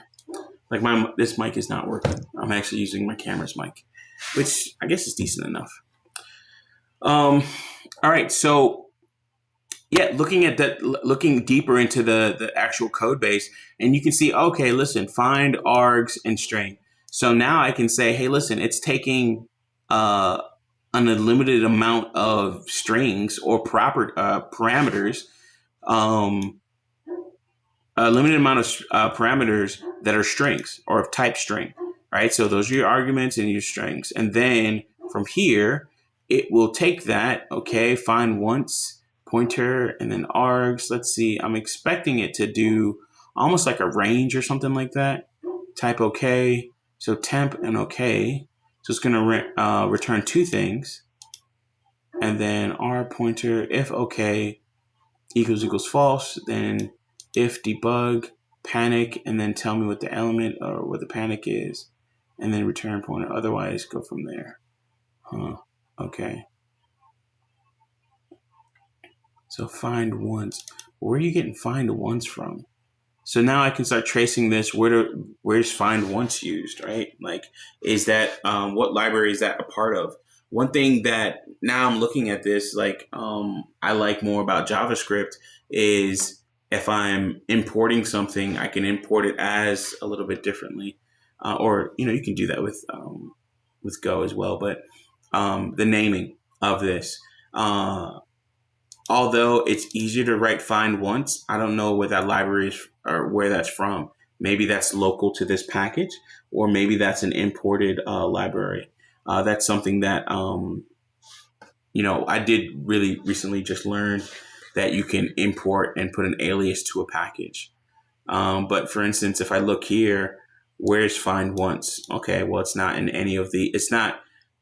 Find once is not an imported module or something like that, or package in this case. So if I do Control F, I do find once. All right, so find once is just another method of this package itself. So you're just using that. And then let's see here, find once, using depth first search to find the first occurrence of return. All right, boom. All right, so as user true. Args. I'm looking for something in particular here. Oh, okay. So I was looking for range in this case because you can use a range and iterate through an object iterate through something. I won't call it an object. I forgot what you would call it in Go, but Go is not an object-oriented programming language, I believe. But for instance, here it is iterating through n.attributes.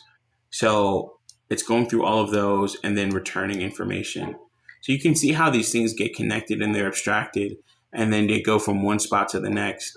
Even with just copy and pasting, we've already seen or we've already gone through, we've already added quite a bit. I know, I'm going to be moving slow talking about every single thing, but we've already gone through quite a bit and we're looking at these little pieces here. Like we're looking through schemas and what all this means. We have a property for our schema. We have decorators. These decorators are shorthand to allow us to say I can do at prop, and then that means something or gets interpreted differently, especially when we do the transcompilation. For instance, when you're doing transcompilation with Nest.js, I can go to dist, and then I can do app controller, and then actually here, JS, there we go. This is how your code actually looks, or this is the JavaScript that's actually ran. This is how, because TypeScript or types are not native to JavaScript. JavaScript is a wild fucking language. And when I say it's wild, it's almost savage, right? When you look at other languages where they are statically typed, meaning that, hey, this is this type and that's all it's going to be. It's only going to be an int. With JavaScript, bro, I can say, with JavaScript, I can define a variable. Really, I mean, you don't really use that much anymore, but say let, and then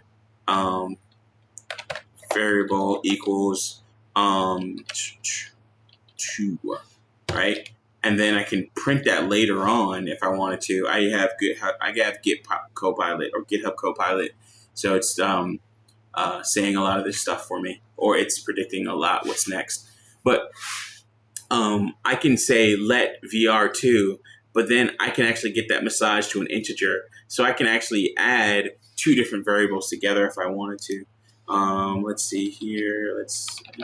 Oh man, fucking key things. So node, right, so I can do, I think you use let in top level. Yeah, I don't remember. Anyways, let variable vr0 equal 2. That's a string, right? And then I can do console.log vr0. All right, so it outputs it as 2, right? So then, but that's a string. But then if I do const vr1 equals 2, cool. And then I do console log vr1 or vr0 plus vr1. Oh, so that concatenates it there. But then if I do math, where is it? If I just do math, let VRs equal VR0 plus VR. I think it'll probably do the same thing. VRs. And then I can do console log VRs. That's 2 strings. Okay, that was wrong in what I was saying. And it's doing that because it's converting the other 2 to a string. Now, if I do let VRs and I redefine this or reassign this, and I think I can do number. I can do a type conversion, number VR. All right, and then it'll be 4. And then if I do let VRs, it'll be 4. So you'd have to do type conversion on that. But I've seen it to where some of that stuff will get massaged, so you don't have to worry. You wouldn't have to really worry about that. I'm trying to think of where I saw that. Maybe that's just a wrong take on that. I apologize. But you see how it took the 2, and I mean, I kind of proved my point, but I didn't prove it in the way that I was expecting it, so it's wrong. But you can see here at the top, we said VR2, and what it did, it massaged VR1. So VR0 equals a string of 2, and VR1 is the number 2. So what it did, it massaged that number 2 into a string. So then it equaled 22, right? But then even if I ask, like, if I do like a type of or something like that, and I don't remember the exact syntax, so I won't embarrass myself on that one. But it would tell me that this is most likely a string because of the way I did the concatenation. But then you can do things like you can use, your primitives. So like I can use number 2. I can use number, and then that's an actual class to where that's like a built-in method there to where I can actually do VR2, massage that to an actual number, and then do the arithmetic, and then now I get 4, right? So I don't remember the rules on that, so that's why it's just wrong in terms of what I was thinking. But it somewhat proved my point because it did it with the 22. Anyways, you start to get a little bit deeper into the language, and then you start to see how some of this stuff is all defined and how that's all transcompiled, essentially with what we were working on earlier, or what we've been working on. How the main, or in this case, this is the application itself, and then you see here. Oh, this is the old one, so it doesn't have all the other stuff in there in terms of product and all that other stuff. So that'll get transcompiled, but you'll start to see app.js and all that stuff will get put in there. But this is how our code looks on the back end when it's actually converted into something else. All right, cool. Let's move on. And I'll probably stop the stream here in a little bit. Thanks for the like on that. I appreciate that. Okay, creating product service methods. All prep work for this section is done. Now let's create the actual code for product management. Open the product.service TS file and replace its contents with the following. So product.service, we've already done that. So we have everything. The only thing is find by ID and remove. All right, so delete a product, update a product. All right, cool. All right, let's examine the code block above piece by piece. First, let's take a look at the section copied below. And if you've worked with like Java, you'll totally understand TypeScript and Nest.js. In terms of me working the little bit I've worked with Java Spring Boot, I was like, wow, this is pretty much Nest.js. And then when you're dealing with a larger project or a larger code base, you'll start to see how all those little things start to come together and how they build and connect with one another and how they get all wired up. And honestly, keeping track of that is actually really hard without a proper IDE. So if you're using MGTOW Universe mentioned earlier, let's actually go back in that comment thread.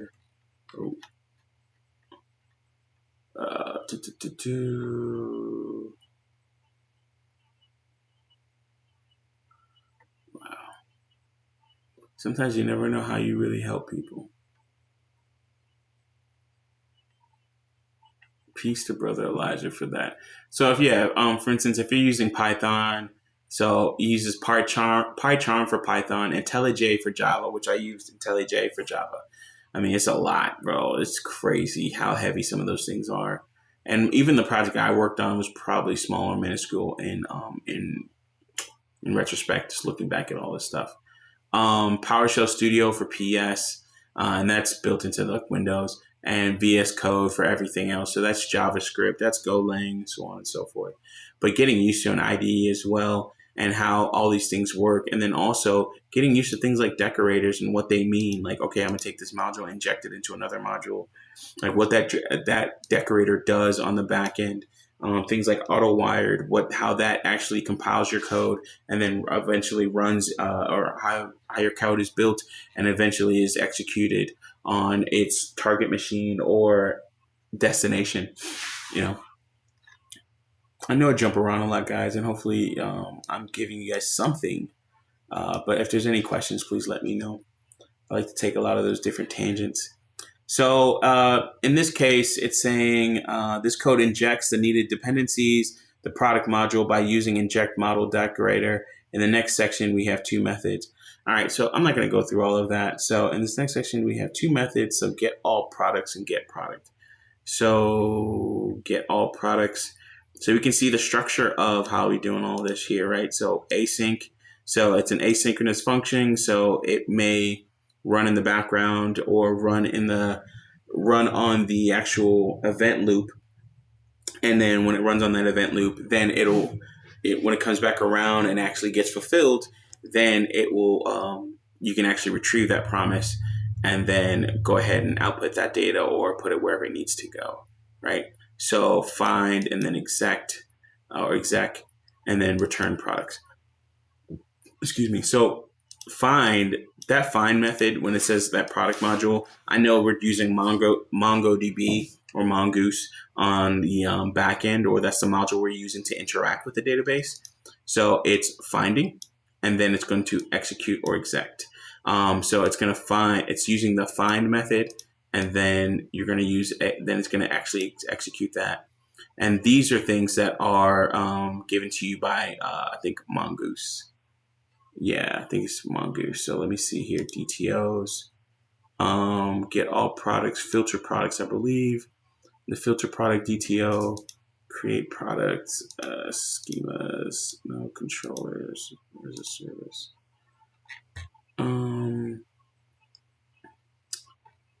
Where is it?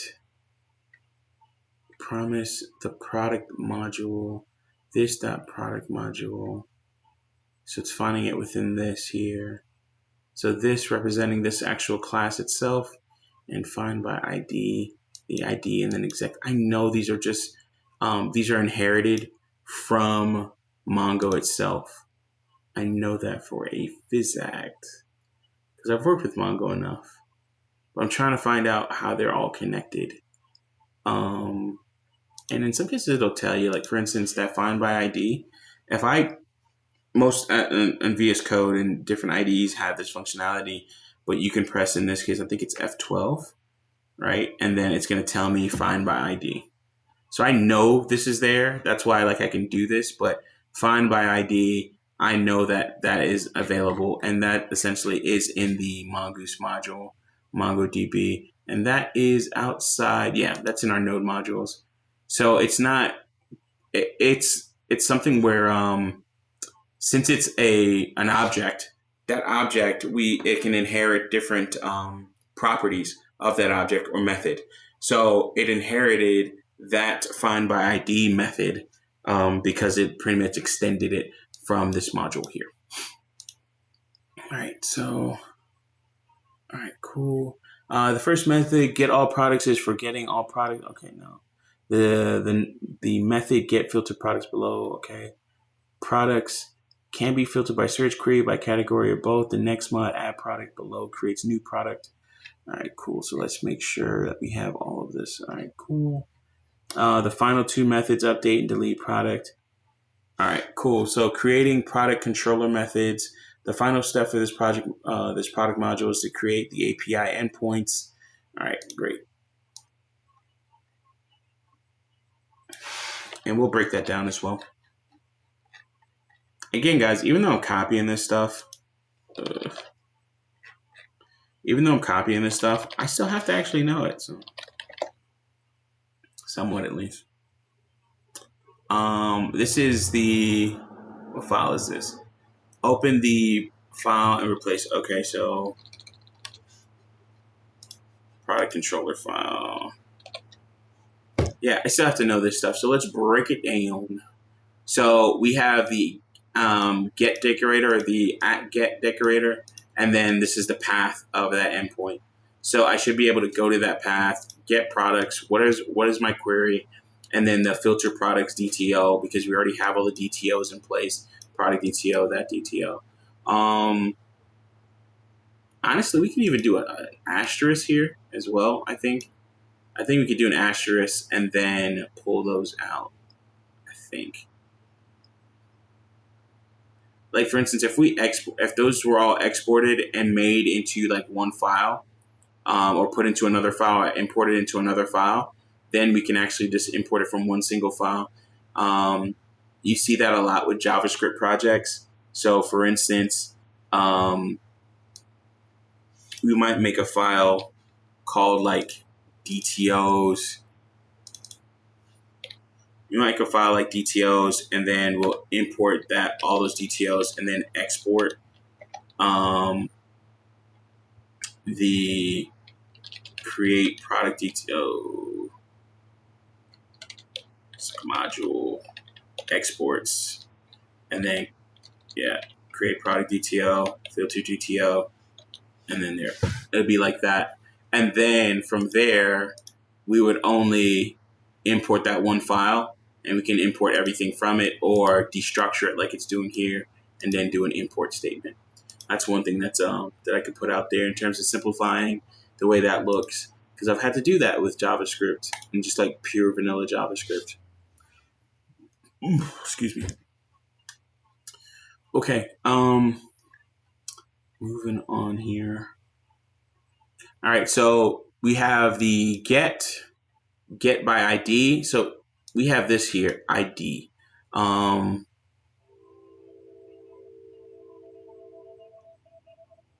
Okay, there we go. All right, so the way this would work, split to the right. So the way this would work, it would be like HTTP localhost 3000, and then it'd be store products, right? Because we have our controller store products, right? And then we'd have all the different routes. So this would be the first get route to get products, right? And then, and we'd be using the get method on this route, because I can actually hit this route from different HTTP verbs, right? The HTTP verbs are get, post, patch, put, delete. I'm trying to think of the other ones, but I think that's all of them. Let's see. I think it tells us. The body is not a verb, but body param. But we're only going to use post, get, put, and delete in this case. And get, post, patch, put, delete. I think I said all those anyways. And those methods actually have a way that you do it, like, or a way that's or a an expected approach, I guess you would say, or standard. Not even a standard, but that does not mean I can do a post operation on a get. Like, that doesn't mean I can't do that. I can. You shouldn't, because it'll fuck with somebody else, and it makes your API, especially if it's not properly documented, it makes your API just unusable, because it's just like you're not even following the usual shit that we usually do with these different HTTP methods. You know, like, you don't usually do that. Anyways, so for instance, I can have my get method, I can have my post method on this as well. So we have just /. So essentially, I can do this. I can do a post to this as well, right? Type that in by accident. So I can do a post to this as well, to that endpoint, and then with that post, I can actually put information. Cool. Finally, can sit and see your full screen. You're evaluating in full stack e-commerce web application written with TypeScript as a Java superset. So TypeScript is a superset of Java itself. But yeah, that's pretty much what I'm doing. I have to I have to do this. I don't know. So we're just going through it and breaking it down. It's learning for you. It's understanding what I'm copying for me. All right. And I sometimes, man, you know, is this a framework? I don't recognize any of the imports. They look custom, like someone built them from scratch. So yeah, some of these imports, all of these are built from scratch, just from the article that I'm reading. No, it's not MVC. Well, it actually is MVC, but it's an abstracted MVC with a lot of stuff put on top of it. I'm going to copy and paste the article back into, so you can that's pretty much what I'm following. That's what I'm going through. And honestly, I'm going to go through this a little bit more and then make sure all the points are hit for what I have to do in terms of the requirements. Then it also had a requirement for WebSocket IO or for WebSocket, or using WebSockets. And I think that's actually pretty cool. I want to see how that actually works and implementing that. I don't think it's so much bonus points. Honestly, I don't personally want to score too high on this, in terms of this placement, you know, because, you know, sometimes they put a bad taste in your mouth, man. They just give you busy work for shit. Anyways, but this stuff is like kind of standard. I'm not gonna lie. So product does not exist. Throw new exception, not found exception. So this is cool because return product.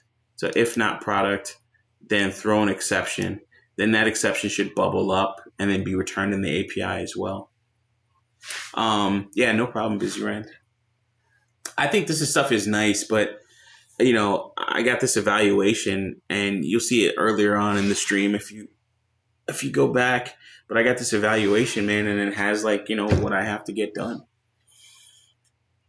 But the worst part about it is when you have, and this is like we talked about this on and off, but this is what's happening in the job market. You're getting things like this that, you know, you're getting take-home projects, and they're expecting you to work on a weekend. And it's not a take-home project that, I mean, you know, you can't, I won't expect you to have a take-home project that says, let's build a whole, what's it called? Event-driven architecture or something like that, right? Like, I wouldn't do that to a new hire. That doesn't make any sense to me, at least. You know, I'd rather be like, hey, I want you to explain this code to me. You know, I think that's a little bit better, right? Like, what do you see here? You know, you want to get more familiar with it? Cool, I'll give you time. It's not so much what you're writing, it's what you understand and know about what you're writing. All right, Nest.js, I stepped away for a year and there's another framework. I thought you said Next.js. The fuck is Nest? Nest.js is a TypeScript framework for Node.js. But I think there's also a Nest project too. There's another Nest project or something like that. But it's a TypeScript framework, and it's actually pretty nice. You know, I actually like it with all the highlighting and everything like that. It's very colorful. nice to look at and watch, I guess. But I like it because it has supporting tools. It has where you can generate code or generate services and other objects, and make things a little bit easier to get a web application, from scratch started. Like from scratch, I can, like, just by getting Nest.js started up, installed, I can already have a fully functional web application. Here we go. Hello world. And fully functional would be, how would you say? That's subjective, like, yeah, you want to add more functionality, but with Nest.js, you can do a lot more. And I've done this. I've used Nest.js with creating lambdas as well as ECS services that are consuming like Kafka data, or data from a message queue like Kafka or SQS, or putting information into a message queue, processing information, doing pre and post processing of information from S3 buckets into and out of S3 buckets. So there's a lot of stuff you can do with Nest.js, but it's becoming, in some places it's a standard, because it's a standard in the form of like, hey, this is what we're doing, or this is what we're using for type systems and stuff like that, or to ensure that we have statically typed JavaScript, so to speak. And honestly, you can get away with, I can just do like something like any, and that still works, and that still works. I can still like send it. I can still say any and then get away with stuff. So you can do that. Like, you can have a whole TypeScript and all this other stuff. And then this is the nice thing about highlighting. You can see how this is a brighter blue and this is kind of faded out in JavaScript, or in Golang. This would, fucking have an error and never run because it's not used. But having an IDE that'll do all this stuff is really nice. But I can use any and get around a lot of shit, especially when you're dealing with stuff too. Or dealing with new code or working with new code. I focus on types on second and third iterations personally, because I just want to get the project done. I want to get it to a point where we can have some type of MVC or something like that, or MVP or something like that. So your minimal viable product. So we can say, hey, listen, let's kick the tires, see if the shit runs, if the shit either, can actually make it uphill, or it's better if it runs downhill, things like that. Yeah, any for every time. Yeah, man. It's just like, oh, wait. There we go. All right. Oh, my God. Oh, my goodness. That is annoying. All right. So the Dino.js nerds, we're pushing that because it's TypeScript for Node.js. Nest.js is moving in on their territory. Yeah. Okay. Yeah. I never really got into Dino, and I don't know if anything has been going on with Dino itself, and what's been happening in that side of things. I haven't looked at Deno for a while. It's supposed to be the same guy too. Yeah, it's supposed to be the same guy. Is it Dino? No, it's Deno, right? It's Deno because so the where Deno is so I think it's Deno, and then what it actually is if you split it. Jesus, stop doing that. Yo, what the fuck are you doing? Stop that, bro. Turn. Ugh, that's getting on my nerves. Anyways, so Deno is actually Node. It's just written backwards or something like that. Fun fact. And it's the same guy that wrote Node, and he just went back and he's just kind of going back over it and saying, hey, let's add some more features to it. Okay, so we have the get decorator, ID. We went over all of the different things. This is a Express.js idiom or Express.js way of dealing with, say, for instance, you have something and you don't know what it's going to be, what the value is going to be, right? So you have a URL, right? Or you have an endpoint, localhost 3000, and then you have things like store, products, and then you might have like an ID endpoint, right? Or you ID endpoint, or you say, or an ID endpoint, but then that ID could be this. It could be this. Maybe put some capitals in there or something like that. These could be your different product, product IDs. They could be fully numerical. They could be, they could be only numbers. They could be characters, not characters, but they could be, what is the way you say this? It could be only numbers. It could be only letters, right? And no special characters. It could have special characters. It could be a number or a string is, I guess, the way of saying it. I'm sorry, I'm fucking with my nose a lot, but there's like something in there, and I don't feel like I don't want to dig my nose on stream, but it's like a hair. I don't know. Anyways, so yeah, you can deal with all this stuff, but what ID does, it just takes this piece, and this could be anything, and then it passes it into find by ID. So then your ID would be this here, right? So find by ID, and then it's going to be passed to get product ID, and I go here. And then I have my ID. This ID is a string. And I just messed that up. All right, string. And then it does the find by ID because now it's going to Mongoose and doing all the stuff. I just realized I'm gonna have to like install this on my work computer and get this over there. All right, cool. So that's one thing, right? Like I understand that, and that's an Express.js thing. That this is totally, it's abstracted, but I know this is Express.js because I've had to deal with this. And it's not pretty how that is dealt with, right? So for instance, if I actually go to Express, that's a cool picture, Express.js. And then I can look at the API. So if I have a request, on that request, you can see here, let's zoom in. So I have the user endpoint and then that ID. You don't know what that's going to be, but the way you get it is request.params.id. Well, it's abstracted away here. We don't see any of that here.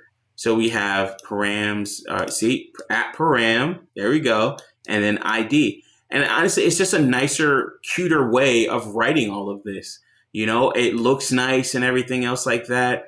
But really, it's abstracting a lot of shit from the underlying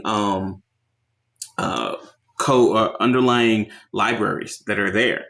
And it's a lot of stuff that you just don't have to deal with. I talked about this earlier. When you're dealing with, you're doing like an interview or something like that, and they're saying, hey, listen, we want you to write stuff for Express.js. It's like, man, I haven't dealt with Express directly in a while because you have decorators that do all of this at delete. And then even remembering all the damn decorators, man, at delete. And then you have to remember the syntax for the asynchronous call here. So at param, so you can actually get to the request.param.id.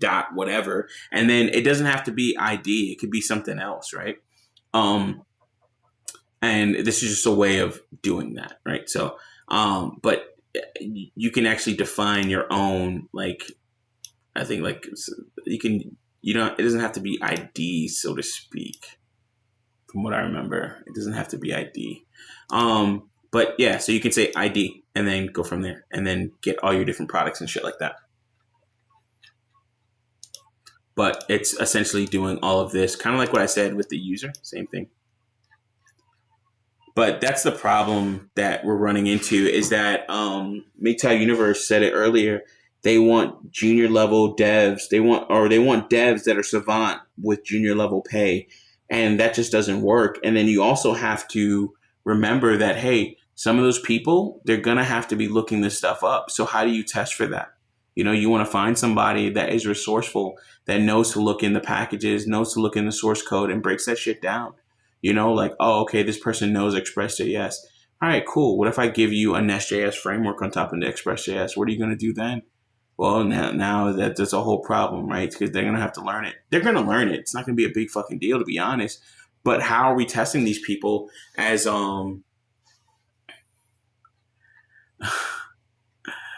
what's it called? Fuck you. All right, real niggas code TypeScript and digging their nose on stream, like yeah, and then wipe that shit on their shirt. You know what I'm saying? And smell it. Oh my god. I didn't get into it either. I hated the community and no jobs listed. It's the one. It's the one with the dinosaur as the logo. Oh, okay. Yeah, Dino. Yeah, that's Dino. Yeah, and yeah, people aren't using Dino. And that's another thing, man. Like maybe it's not the tool for the job. Maybe there's Bun that's also out there too, which is a Node framework or a JavaScript framework that uses the V8 engine. So there's Bun that's out there, and it's just like there's no jobs for that. So really, you start to see if you're a Bun developer, and the worst part about that is you're a Bun developer, right? You go to a job or you go to some job and they say, hey, listen, we're looking for a Bun developer. And it's just like they want 2 to 3 years of experience with practical applied usage of Bun, of the Bun framework or the Bun runtime. And it's just like there's no jobs for Bun. So if you have 2 to 3 years of knowledge or actual applied working with Bun on a job, that's because you chose that language as a language you're going to use to actually execute or complete a project. That's the only reason you're fucking doing that or seeing that. In fact, I got to check my camera. Shit. I forgot to look at something. Oh, shoot. I can't even see it from here either. Damn. Ooh. All right. I'm going to end this stream pretty soon because I'm kind of monitoring something. And I don't want this shit to blow up. Oh, my package got delivered. So yeah, that's the only way you're using it. But then you're seeing that, man, like where they want X amount of years. But then if you talk to a recruiter about that, they'll be like, well, we wanted this person with this.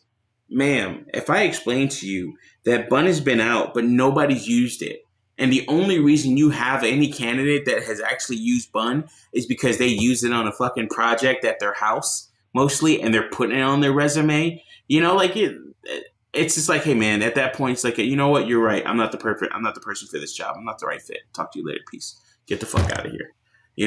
But that's what you're seeing is where a lot of these jobs, man, where they people are putting that they have this much knowledge in something, somewhat is fucking BS, man. Fucking bullshit. Anyways, moving on. The Fetch framework. Why are you still using Fetch? Are you still trying to make Fetch happen? I got a roll too. Yeah, I mean, and yeah, like, why are you using Fetch? Like, why would I not use Axios everywhere? Like, why would I not use the Axios library every fucking where? I mean, actually, let me make sure that's an actual framework. Fetch. Ooh, look at this picture. I like this. Oh, wow. That's cute.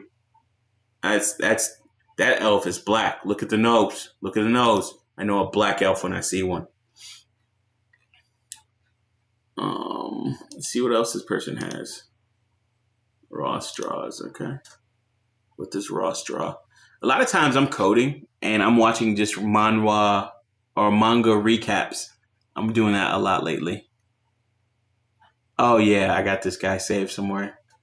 Yeah, I've seen this guy's work because he did this right here with Spider-Man. Yeah, this is really good. This guy's good. This guy's definitely good. I've seen this one here too.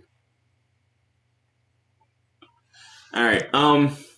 But yeah, you're seeing that, man, where they have these jobs for these almost obscure languages, man, or even products and stuff like that. And I understand it. Like, maybe they don't have X amount of time to do certain things. And you're seeing that a lot, even with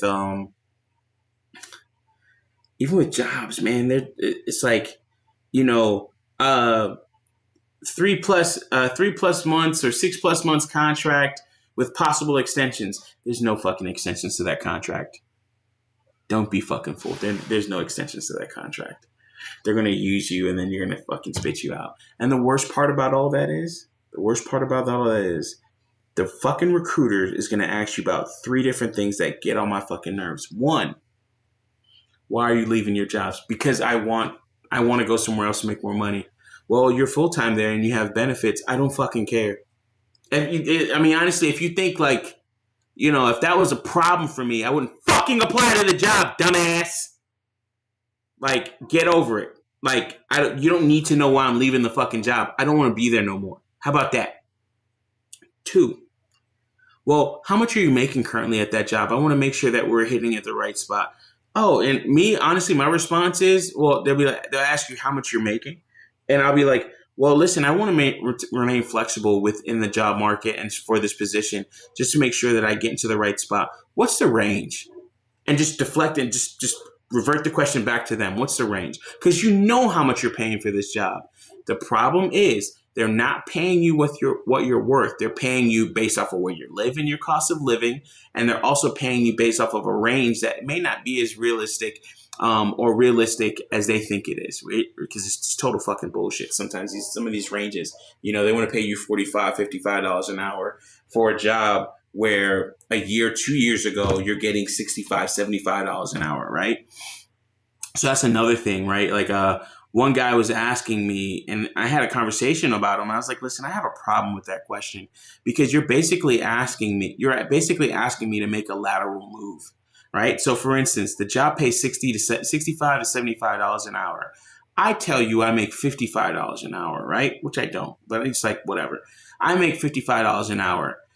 He actually said, yeah, it's kind of hard to justify paying you more if you're only making a certain amount now. And it's just like, wait, what? How does that make sense? Like, just because I live in maybe like even in the mountains of Montana or some fuck shit like that, that doesn't mean I should get paid less because I live somewhere else that has a lower cost of living. So you start to see where they start to play these games, which is very fucking annoying. And then, that's the cost of living portion of your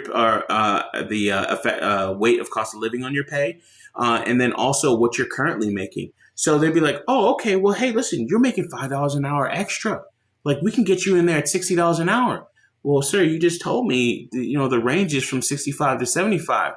Well, yeah, it's kind of hard for me to say, hey, listen, you're going from $105,000 a year to 140, 150. It's just hard for me to justify that. What do you mean? I have all the skills and requirements that you need. I do well on this test, that test, or whatever tech test that you have, and it doesn't what do you mean it doesn't make any sense? Like, I have everything that you want. Yeah, and this is the games that they're playing in this job market now. So you have to kind of be on your toes in a lot of ways, and really have to be a mercenary and be ready to move and adapt at any point in time. The only problem is, where a year or so ago, you can actually go ahead and, I got to actually turn this damn project in by tomorrow. But, excuse me, I'm talking shit and burping on stream and downloading pictures. A year ago, man, honestly, you didn't have to do as much. You did not have to do as much, man, to get in. And you could actually grow into that job and do all types of other stuff, man. But nowadays, it's just too much bullshit, man. Alrighty, the French framework, it's a pet project framework. My favorite one was HyperApp.js. I learned my lesson when they completely rewrote the versions and it wasn't backwards compatible with bad documentation. Yeah, man. That's why it's like, hey, listen, if you get a framework, you stay with the big ones like your Angular and your React. Also, there's something else that I wanted to say. So it's, why are you leaving your job? It's the pay. And then the other one is, in terms of just dumbass questions, man, I can't think of it. I only had two. I probably said three to make it sound like it was, the usual shit. But yeah, I really don't like what's happening with the job market and how they're evaluating people and evaluating talent, also pricing and paying that talent, also how they treat that talent when the project is over. You're not really getting any jobs. A lot of stuff is just gig work. But the part that kills me is that you're gig work, but then you're asking me questions. It's kind of like you're fucking with a chick, right? And the chick gets mad and she's like, yo, listen, you only want to fuck me. And then you just think to yourself, no, I'm trying to get you, I'm trying to lock you down, baby. I'm trying to put a ring on it, so on and so forth. The chick is sitting there like, I know this nigga just want to fuck me, man. Like, all right, cool. She goes along with it. She gets into it. And then a couple weeks, months, maybe even a year into it, I'm not really feeling you like that. Honestly, we just friends. Fuck nigga. And it fucking goes off, right? Like she fucking loses it.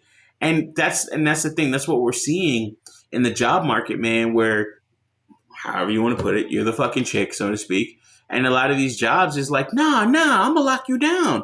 You're gonna get benefits and you're gonna get really competitive pay, unlimited PTO, which is bullshit. Unlimited PTO. So when we do fire you, you can't actually go ahead and get a whole 2 weeks check or anything else like that. And then if you didn't take the PTO, that's on you because they'll even ask you another insidious fucking question. Do you plan to take a vacation within the next 3 to 6 months? Meaning, you already know what it means, but I'm gonna explain it anyways. In the next 3 to 6 months, we want you to work no days off. Monday to Friday, maybe the fucking weekends. You ain't going nowhere, bitch. Nowhere. And then you've taken no days off. You have the benefit of doing so, but it's unlimited PTO. There is so much bullshit that's happening that is really kind of starting to get unraveled. And you're really starting to see in long-term work or what would classically be long-term work or a long-term work or careers. They're starting to treat careers like gig work. And it's really kind of unsettling because it's fucking up the job market. It's fucking up the perspective and stuff like that. And we're back. Man, MGTOW Universe, what's up? Ross draws on ArtStation. I love ArtStation. I have the ArtStation plugin on all my computers. So anytime I open up a new tab, I get artwork. And then I can go ahead and click on it and download that piece of artwork. I don't really do anything. At some point, I usually like, making these backgrounds or something like that. But I want to pitch a TV that just displays a whole bunch of artwork and stuff like that. So I collect artwork because of that. But yeah, that's what we're starting to see, the gigification of careers. And it's actually really annoying and unsettling. All right, so Fetch Framework. Yeah, front end is being squeezed for salaries. It's horrible. Bro, everybody, they want a full stack engineer for fucking everything, bro. Every fucking job, they want a full stack engineer, and then and it's just like, bro, you're asking for full stack, but literally this is a back end job. But they want you to be able to do pixel perfect fucking designs and take shit apart. And then actually make it into full websites. And it's just like, bro, this is fucking crazy. And I've been a part of jobs where it's just like, yo, listen, the whole team got fired because they didn't bring anything to market. And I was joking about this means, Jesus fucking roach. Do I have my fucking thing in here? I ain't got no spray. This is what happens. Water is great. I love looking at water. But there's a shit ton of bugs around water, especially little small German roaches. Very small flying German roaches. And I think that was the same one that was trying to get in this window a second ago, and it found no fucking way in. Anyways, this is my workshop, so it's not like a big fucking deal. In front of and I was joking with the Mean Girl scene with the girl trying to make a slang word happen. Okay. I don't know about that one. Maybe that was like a comment. I don't know. Agreed. You absolutely have to overemploy as a programmer if you can. I understand why you stack jobs. Yeah. Yeah, it's really kind of sad, man. You're seeing people lose their primary job and they've lost their primary job and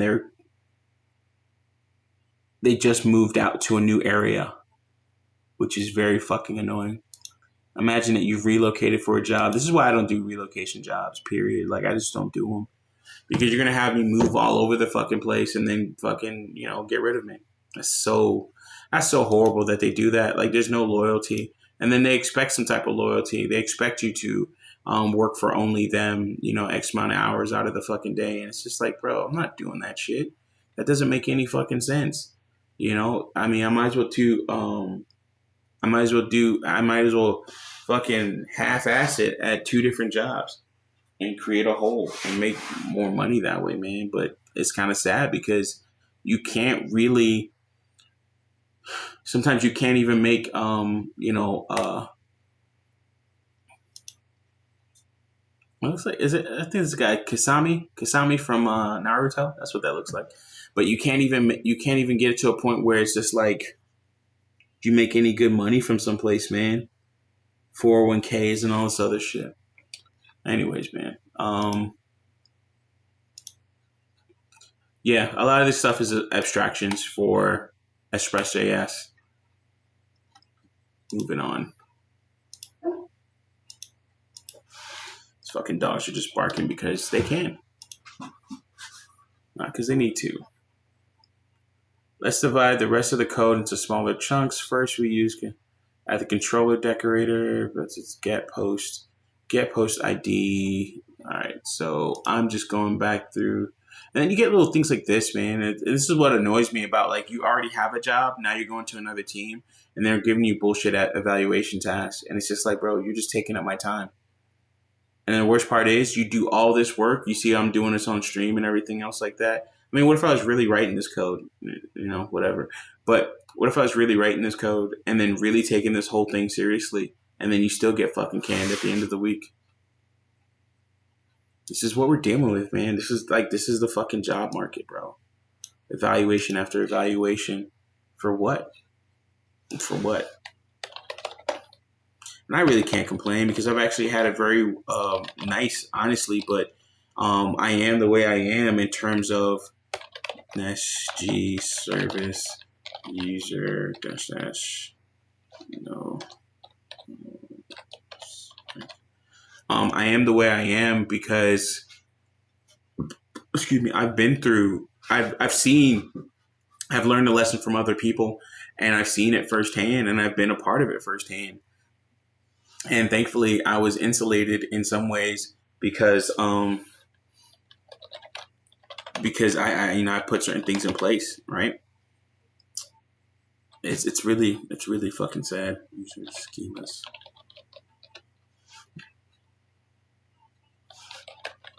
Code source user schemas. And then this is the user.schema.ts. Another thing is learn how to type. And every so often, I really should go back to learning how to type, but there's certain things like I don't do well with the number keys. I don't do well with number keys at the top, but I do look down at the keyboard quite often. Probably one of the best things you can do when it comes to learning how to code is learning how to type. I know that sounds obvious, and I've said it before, but yeah. I really kind of got bummed out about what I just fucking went over, man. Fucking stupid, bro. So fucking stupid. So fucking stupid.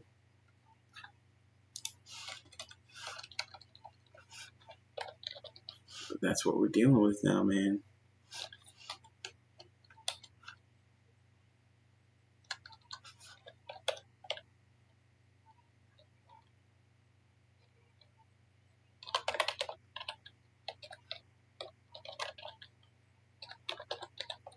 I gotta find that one video that I was talking about earlier. Real niggas look at number keys. Yeah, agreed. You absolutely have to go. Yeah. let me find that video because I want to watch it later. It was a guy that was just talking about him working and having a hard time in the job industry. I also like watching Primogen. It's really good. The name is the Primogen. In my case, the name is the Copyogen. Because I'm copying all this shit, bitch.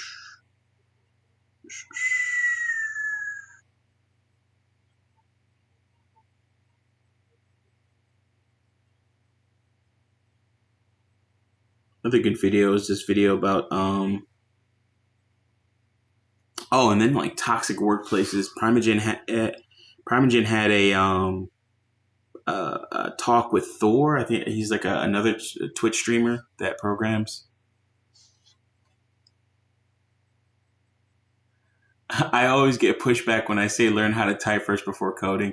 No, yeah, that is a take that you've said, but definitely learning how to type and being more proficient with typing. I usually use Clavaro, which you can install on a system.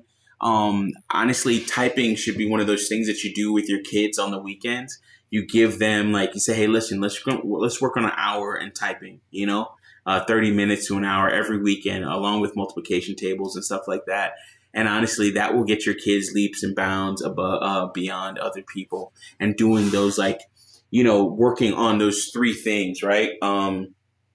Reading, math, typing, and I can't think of anything else. Definitely going out and playing, being active and stuff, but also working on social skills. So one thing is like, having your kid deal with different transactions, right? So you're at the gas station, you want to pump, you say, hey, listen, tell them I want like whatever on number 2. So they have that. So they don't have serious social anxiety talking to other people, or you start to really suss that out before it actually gets kind of bad, And thanks for the likes, BTS. Thank you as well for joining the stream. But the Primogen had a great stream with this guy Thor, who used to work at Blizzard, man. And one thing he was saying, and this was fucking decades ago, maybe or like 90, 95 or some shit like that. Maybe, I don't know, 2000. I don't remember. You can watch the stream. But one thing he said is that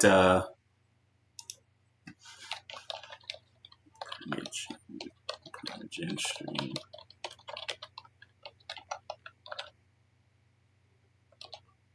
I think this is it. One thing he said that I thought was great is, or one thing he said that I thought was eye-opening, is that he was making $10.50 an hour working as a QA person at Blizzard, makers of StarCraft, Warcraft, World of Warcraft, and other high-level game or high-end big titles, AAA games. And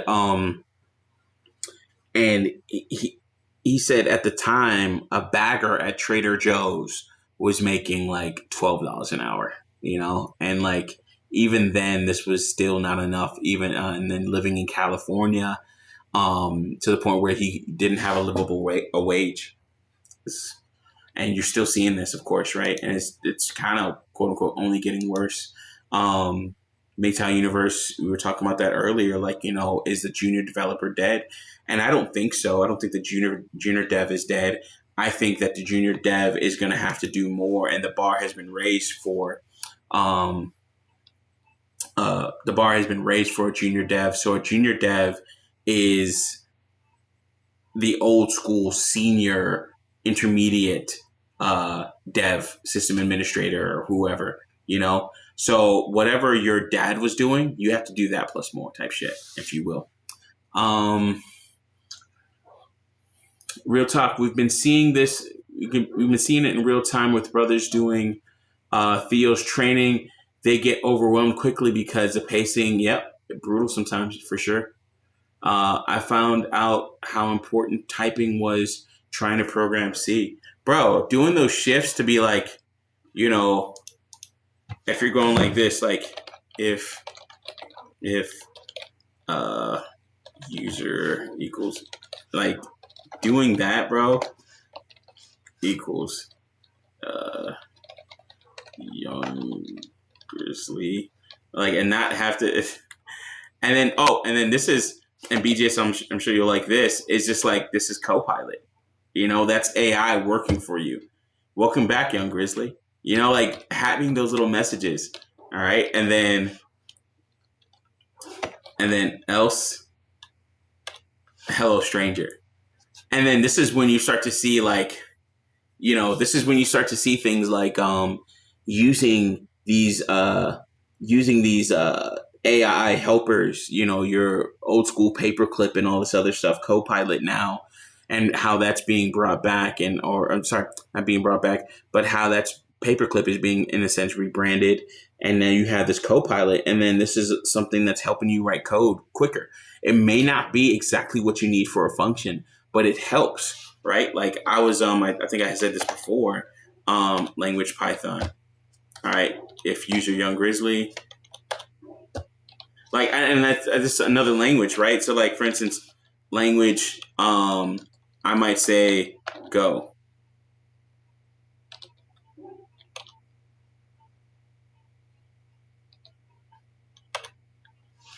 Right?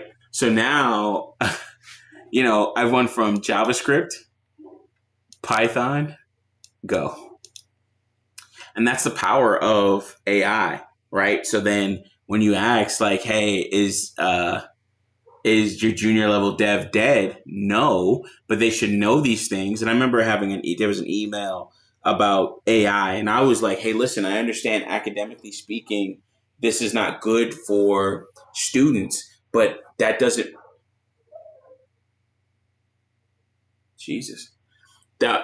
but students should know this stuff. Students should understand and use these tools. And it's almost a detriment.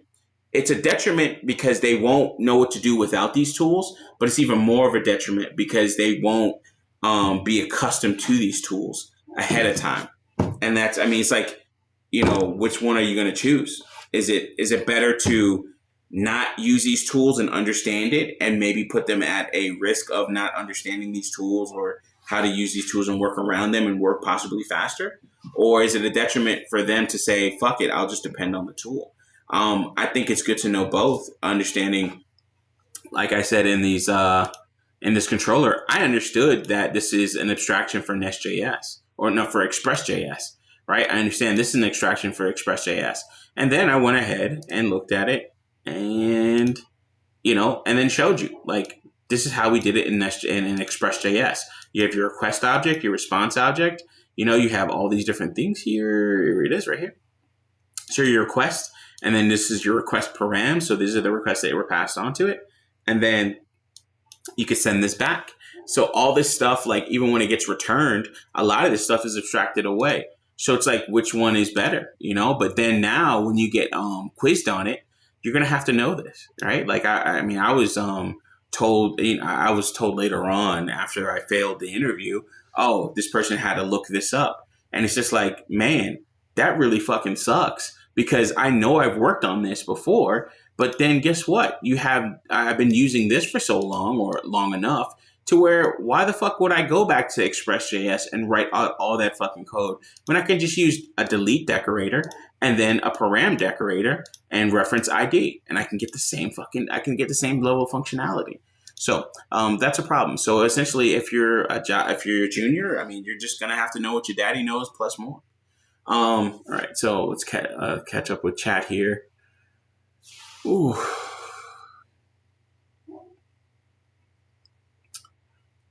Is that a good thing? I'm off on that.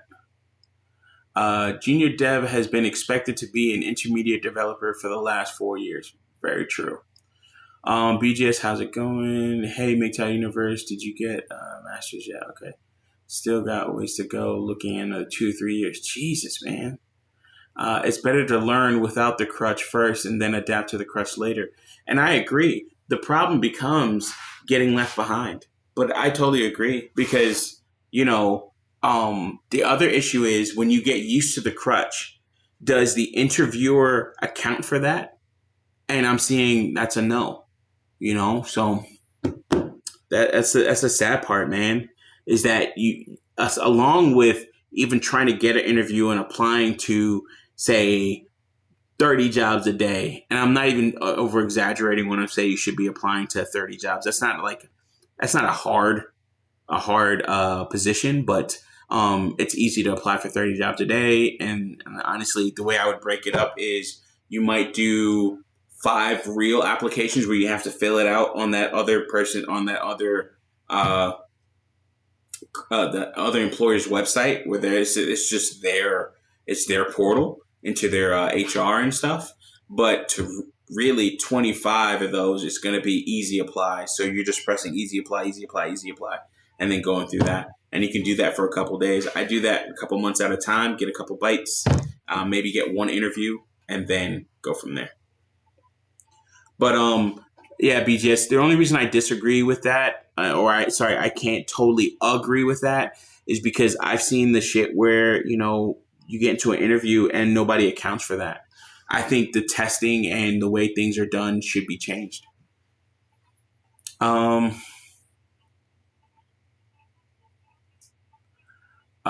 It's better. Okay. I disagree. We don't avoid using tools because they're more efficient. It's okay. You're not cheating yourself. Otherwise, we should not. We should use Notepad as an IDE. Remember the good days. Yeah, and that's another thing, man. Like I remember I was in this interview and I turned off Copilot because I didn't want to look like I had help, and I didn't want to hide the fact that I had to go look up the documentation for Express.js on how to put all this stuff together and write an API and stuff using SQLite as a backend. So it's like, with applying it, you have to find somebody that quote unquote likes your charisma or it is so many other variables where the fucking stars have to fucking align and come into the first full moon of Jupiter and then rise in the second house of Uranus, and then you get a fucking job, or you'll get a second interview. And then at that point, you gotta put on your tie and you gotta have some game, man. You gotta have some fucking game, bro. You really do gotta have some fucking interview game. It's just that's just what is expected. You're dealing with an Indian recruiters not being bigoted. They're difficult on purpose sometimes. Yeah, Indian recruiters, man. I know we've moved away from the thing. I mean, it's a copy and paste job, whatever, man. But Indian recruiters, the problem I have with them and recruiters in general is that they don't even know what they're recruiting for. Some of these recruiters are like your tech recruiters, man. They've never done any of this stuff. They don't know anything. They've done maybe one or two.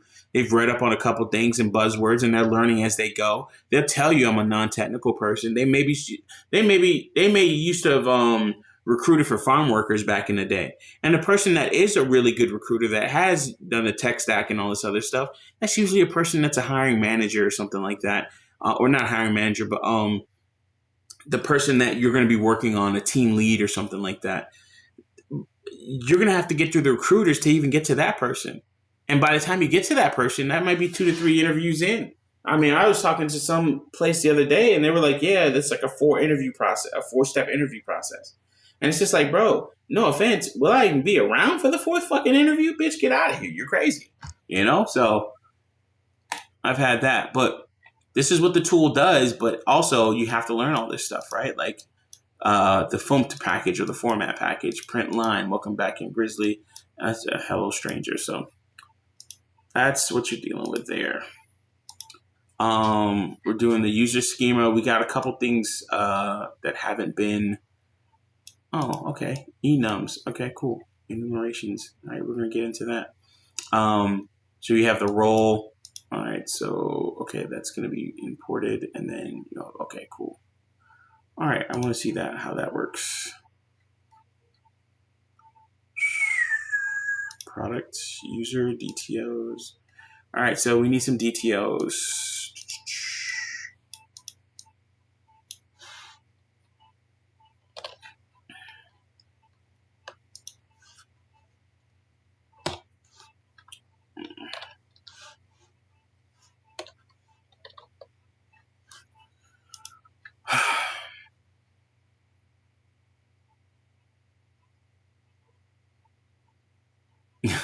Yeah, your IDE doesn't write code for you.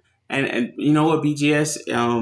I think you're right, and I think you have a point, man. But also, you have IDEs that are doing it. Like for instance, if I wanted to do question how to write a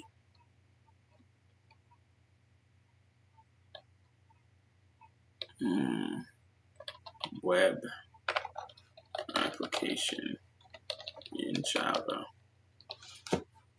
I think, is this how you do it? I'm trying to remember the syntax for Copilot because I don't use it as much, and then my job blocks it, so you can't really use it. Damn it, how do you write this shit again? I think it's like Shift Enter. Oh gosh, I forgot how to do it. Hold on. Ooh, cool picture, cool fucking picture. This is so metal. Legend of the Cryptids. What's it called? How to use Copilot in VS Code.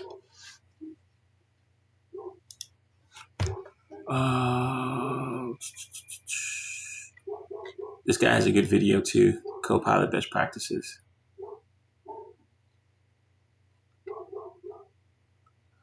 All right, so there's another way you can write a question.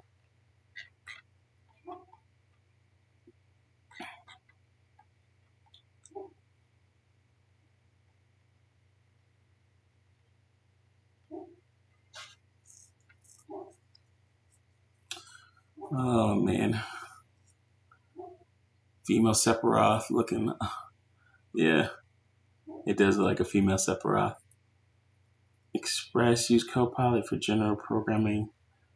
Huh, okay. I haven't used Copilot in a second, but. Oh, wait. Status ready, disable. Oh, shit. That's why it didn't fucking work, because Copilot is disabled.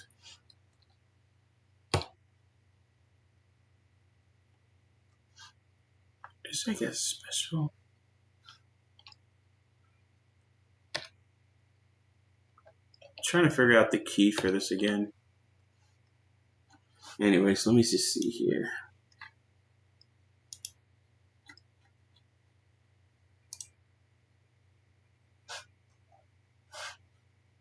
How do you open up Copilot? Oh, no. Terminal window.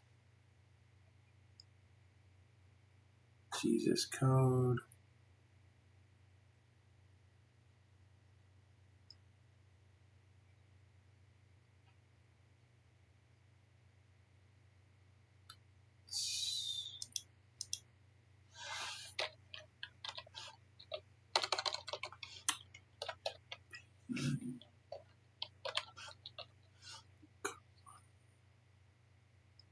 Focus on GitHub Copilot view open editor. So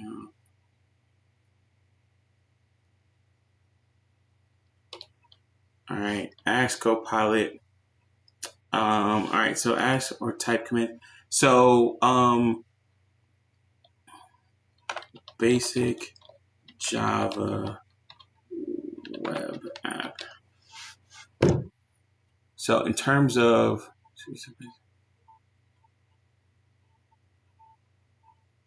all right, so it's already starting to show up in learning. Your IDE doesn't write code for you. IntelliSense, code snippets, templates, auto refactoring, I'll stop. Using a crutch creates gaps in your knowledge. I agree. The bigger the crutch, the bigger the gaps. I agree. Female Sephiroth, yeah, BGS, and we'll go back and forth forever. Well, we can refer to Phil. Okay, cool. It's already starting to show up in learning. I'm not going to learn something that I'm not going to use. It's a waste of time. Shrugs. I don't want to help those that can fetch themselves or can teach themselves the most. So that's a separate. What's chaff? Yeah, separate the wheat from chaff. So for instance, here we can already see where I can actually have, I can just talk to GitHub Copilot and then have my web, like I can just have this really write a whole web server for me. And this is the part where, again, and it's not to just be agreeable with BGS, but he's right. When you get tested on this stuff, what's going to happen then? And that's kind of the biggest problem, is when you get tested and you have to start to really, show up and show out. And what happens then? And some people don't really know how to handle that, man. Like they're not ready for that shit. And that's a huge, huge fucking gap. Oh, here we go. Hey, so this is a video. It says, I was laid off and can't find work as a software engineer, longer ran. So, software engineer can't find work.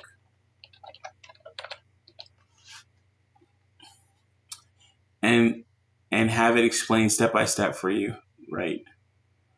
Yeah, and you see how it's going through all of this and says this hello can be run on servlet, container, Apache Tomcat, when you and it'll go through all of this stuff for you. So it can write it for you. The problem is what I'm doing right now. A lot of people, some people that use this as a crutch can't do, right? So they can't go through this and explain what are all these things doing. So if somebody asks me like, hey, Mike, I think you copy and pasted this. I'd be like, yeah, I did. I'd be like, but I can't explain everything that's going on. Everything's going on here. You get your string, you have your types and everything else like that. You have, this is your type declaration, right? And then this is the actual parameter, but then this is the type for that parameter and what it follows. So it's like, I copied and pasted the whole thing. Yeah, no problem. But tell me how I can't figure out what's going on X, Y, and Z project or whatever, So keep that in mind, so you can use GitHub Copilot and stuff, but the problem is when you have to actually show that you know these things. Oh shit! I gotta wake up early in the morning tomorrow. All right, I guess this is an argument for inquisitive research-based learning. The problem with this argument isn't I think BGS is right, and I think you're right, MGTOW Universe, because you and I are alike with a lot of this stuff, where it's just you have to use it, right? The problem with this argument is other people catching up to these different paradigm shifts and understanding and accounting for these different things. Like in the school systems, you're accounting for kids that have a short attention span. You're accounting for all of that stuff. Whether you want to believe it or not, you are accounting for the fact that somebody just doesn't care as much about an issue or a situation as much, other than okay, what's the information I need to get out of this, and let's move forward, right? Okay, get the content real quick and fast, 8 seconds, little clips here and there, nothing serious. So, but what happens is you have these times in between all of that where you're sitting there and you're wondering, you're wondering how you're pissed off that maybe you're not getting the job when you can do the work, you could figure it out, but then maybe hiring practices haven't caught up to you. And then also you're coming out of a job that you've been there for 30 something plus years. You're an old fogey that does things a certain way. And then now you have to, damn, is that Tuesday? Oh, I think that's Thursday. I got to do that shit. Now you're the old fogey coming into a new job market. Or how people talk about, I was married for so long and now this dating market is just so different and vicious and savage, that type of shit. The dating market, the dating pool has piss in it. It has doo-doo. I see nothing but Snickers bars floating around the whole dating market. This is boo-boo. I hate it. I hate it here. I don't want to use these apps. Well, bitch, you're going to be single for a long time. I mean, I know you. I'm sure you can shop still. Better go ahead and buy yourself a rose. But you're having these transitionary periods, right, where people that are used to a certain way of doing things are coming back into this, and then they don't know or understand everything that's going on. So yeah, I think that's what's happening is that you have one way of doing it, and then another, and the old school, the new school, and then you still have that transitionary period where things haven't caught up, and you're dealing with that, and then document that convo. I guess this is an argument, okay, and I know most people don't like that, and that's okay. When it comes to who will be retained, excuse me, which guy do you pick? The generalist, that is the one that is one hell of a researcher and resourceful. The guy, girl gets shit done no matter what. Yeah, and I'm that type of person. Literally, I'm that type of person. Just like anything else, you have to keep up and not become stagnant. This is very true, right? Like if you have an old way of doing things, like again, I said, it's been maybe 2 years since that I started working with IDEs. I never worked with an IDE. I used the equivalent of Notepad and ran all my code on Linux terminals and shit, right? Just remote it into a machine, and that was my dev environment. And splitting up the screen with like a Tmux like program called Screen, and just like that. And that I agree with BGS more, yeah. But that's what you're dealing with, man. And it's rough, man. It's really rough. And it's really rough when you have an economy on the other side of that as well. That code source user OTS. You have an economy on the other side of that is influencing job prospects, right? Like they can just find somebody else. We don't have that. We don't have 10,000 hours to be a trick master whose days are donezo.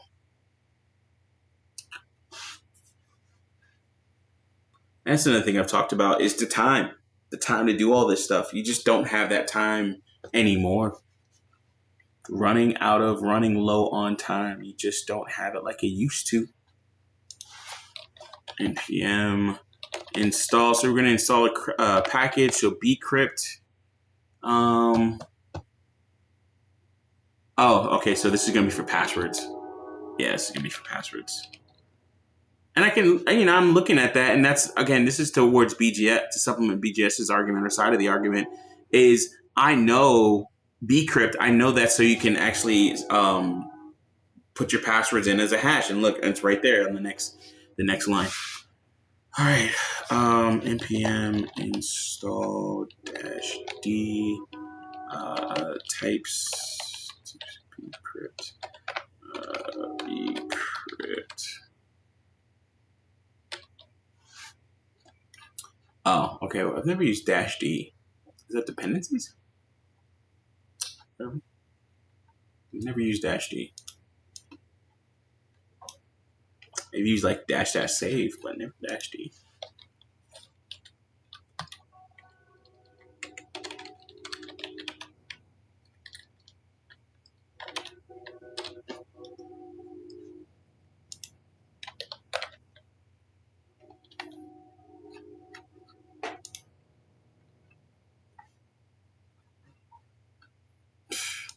Yeah, and then honestly, with some of these things, man, some of these things have been around for so long in terms of recipes that things have already been solved. I'm looking at this stuff and I'm like, oh yeah, using Passport, man. Like I remember Passport. I don't know, like last time I checked, Passport had shitty documentation. The trick master are the guys doing research and writing the actual AI. It's easier to catch up than to fill in the gaps. Yeah, that's true. One trick master. I see what you're saying. Yeah, if you're not a generalist. Yeah, I see what you're saying. Yeah, because if you're a person that only knows one thing, right, like a master of one, and not a jack of all trades, that's a problem. But then the worst part is they want you to have master of one knowledge on everything, like a full stack developer. Oh, okay, a full stack developer. Full stack developer is fucking crazy. A full stack developer is a master jack of all trades, right? So full stack is your front end, your middleware, your back end, and then your back end storage. So that means you're a database administrator. How can I? Okay, you're a database administrator. You're a back end coder, so server side coding, and then you're also a front end coder. That is fucking crazy. That, and again, this is, I mean, I grew up in this in terms of like transitioning to being a coder. That's fucking crazy to be able to say, hey, listen, I can do all of those things. Like, and you're not just running, what's it called? Like a vanilla JavaScript or something like that. You're doing that in different frameworks. So you're an Angular framework person, React JS framework person, and then on your back end, you could be Python, you could be Golang, you could be JavaScript, you could be Java, right? And in some cases, they want you to be, or .NET, fuck .NET, fuck Java too. But, all these different languages. And then on your back end, bro, you want to be NoSQL. So that's your Mongo. And then I only really know Mongo. There's other document-based databases and all this other stuff, or even file-based databases like I think Hadoop and all that other stuff. And then for your data storage on your back end, right, just so you can do your retrievals, and then using all the code or libraries to interact with that, the ORMs, the raw fucking queries and shit. Oh my god, bro! Oh my god, the shit that we have to know just to get and maintain a fucking job, dude. Yeah, that's mad fucking stressful. Wow. That's fuck. That's crazy.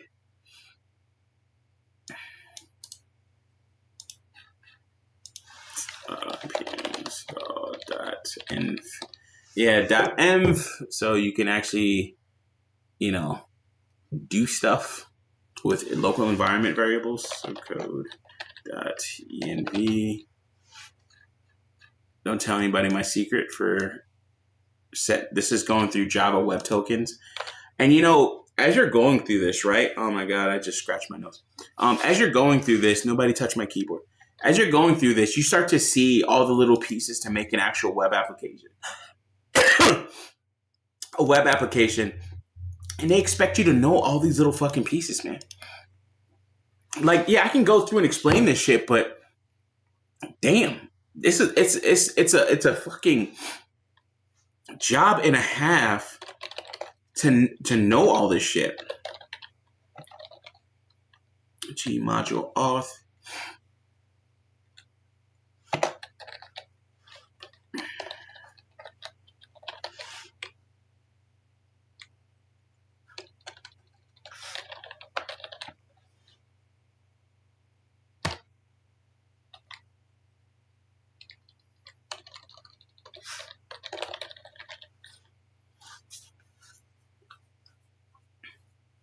Yeah, and it takes a long time. That's what they pay for. The problem, BGS, and we said this earlier on in the stream, they're not paying, man. They're just not fucking paying like they used to, and that's because the market. Turn this fucking AC down a little bit.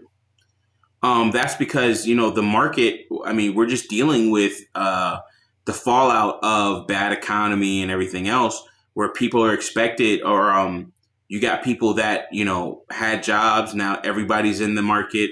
Higher level programmers, senior level programmers that have been in a job for 10 plus years, and they have all this knowledge and skill, and now they don't have a job, so now they're back in the market, and they have those skills to where like, hey, okay, they have those skills to where they don't have to.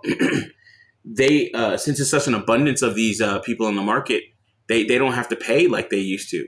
And that's a part of the issue, is that they're just not paying like they used to. I was just talking about that earlier on in the stream about how some people are, they're, I was talking about this earlier in the stream, but some people are, share, copy link.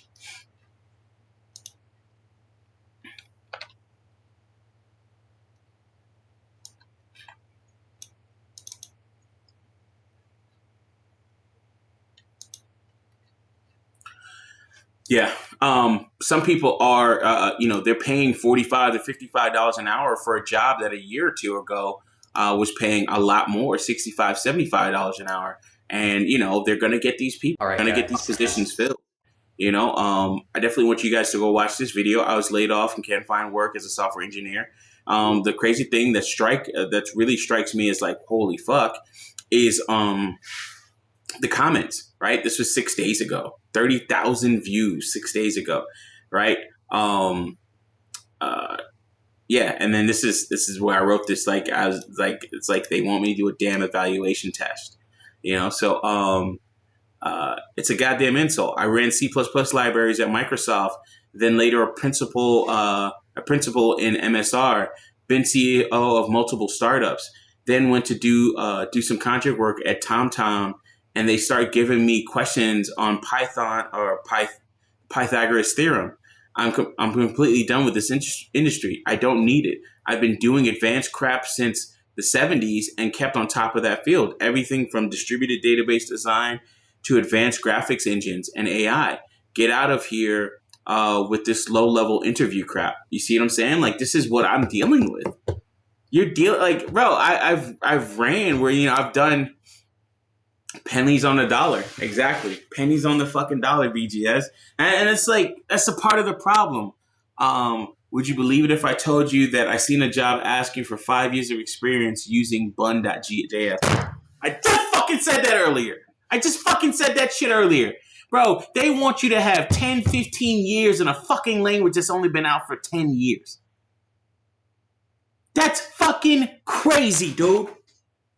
Bro, I've seen jobs where they want you to go Lang.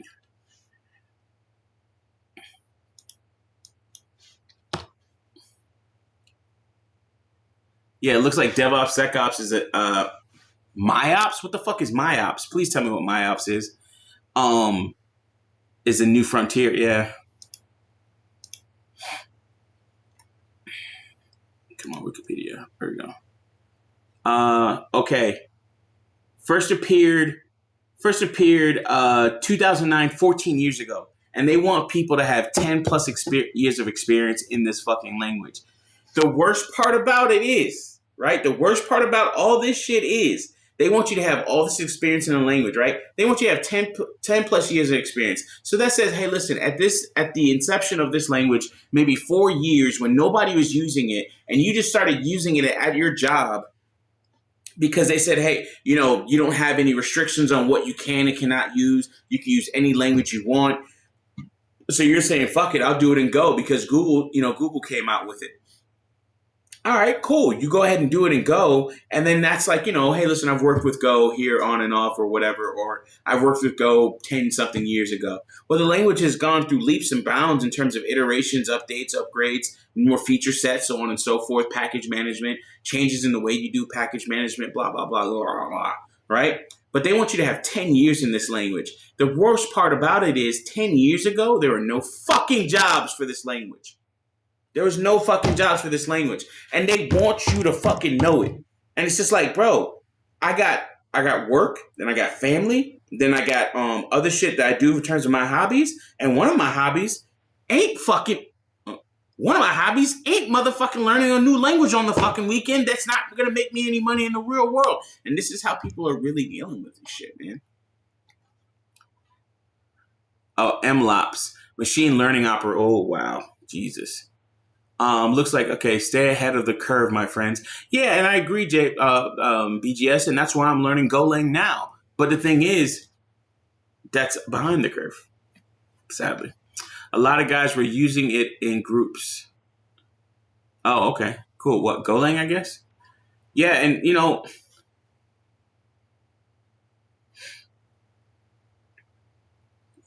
sorry. Yeah, I didn't hear about Go until around 2017, 2018. Bro, and it was out since 2009, bro. Fucking crazy, bro. And the worst part is, like, they start asking you these questions, like, okay, let's go back to these comments. This person's like, they've done all this stuff and they want to ask about Pythagoras theorem. It's like, I enjoy writing code, but I can't stand the industry.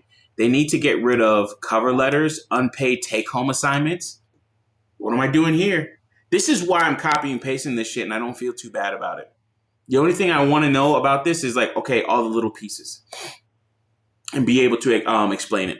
Nonsense theoretical questions, like I have this one theoretical question. It's meant to make people think that I'm insightful, or also me understanding a little bit more about the people that I'm going to be working with, and give them a bit of a question of a kind of like a question that they can chew on, so to speak. And there's no right or wrong answers. And I say, hey, listen, there's no right or wrong answer to this question. You can answer however you want. Everybody can talk about it and discuss it. But it's really just for me to understand a little bit more about you as best as I can through a vague question.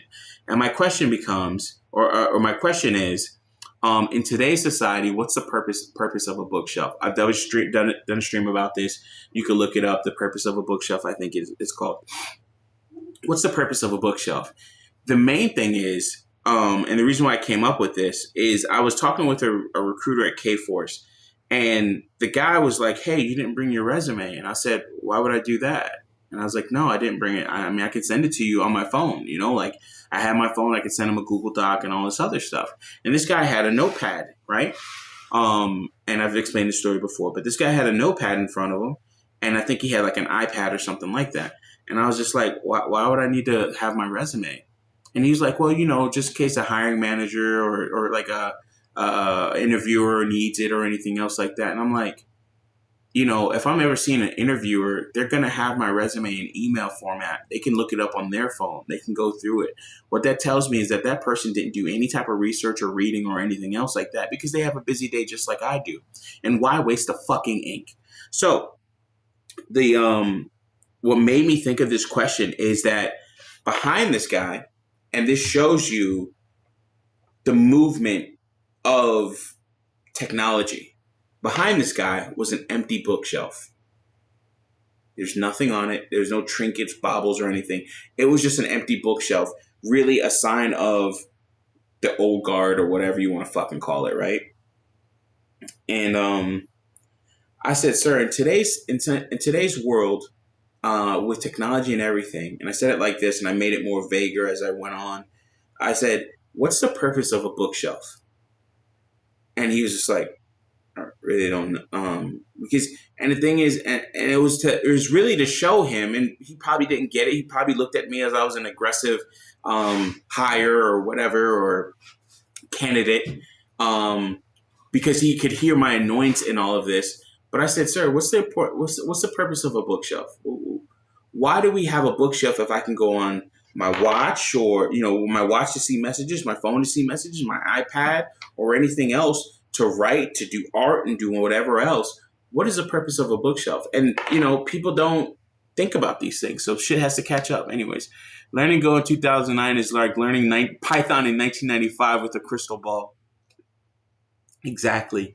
But I've seen the job, literally extra 10 to 12 years of experience in Go. Nobody was using, nobody was fucking using that shit back then, man. This guy, Apple laid off our team 2 years ago, and I still can't find work. Now I live in my parents' basement at the age of 34, lost everything, wife left me, blah, blah, blah. I mean, you can read that comment. I already read it. 20 plus year veteran here. If you truly don't enjoy coding to the point where you can't bring yourself to get into a side project learning something new, if that doesn't sound fun to you, to the point that you seem offended at the idea, then long term, this probably isn't an industry for you, because you're going to have to go through at least a few rounds of reinventing your skill set before you retire. Totally fucking true. I'm in the UK and have been out of work for 11 months. I've never seen the market this bad for developers. Good luck to you. And I was looking for work 9 months ago. 9 months ago. Bro, it's rough. It is rough. And I ain't talking doggy style. It is fucking rough. Anyways, but this is why I'm here, trying to make sure I keep a job too. Because as much as I'm offended, I'll be even more offended if I can't work or if I can't pay for the shit that I like. I have a PhD and I got laid off. What the fuck, man? Anyways, go ahead and watch this video. I was laid off and can't find work as a software engineer. Longer rant. Yeah, definitely go ahead and watch that video. Continuing on, GitHub Copilot, knowing how to use it and abuse it. Okay, product modules, we're past that, I think. Controller. And this is like this is what it is, man. This is for I'm doing this for a place where I've already worked at, you know, I've already proven myself, so to speak. But you have to constantly prove yourself to other people. It's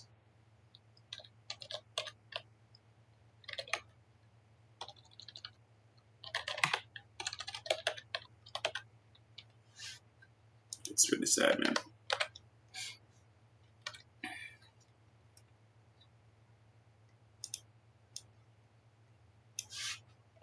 Worst part is getting asked questions like this, where it's like it's just a busy assignment.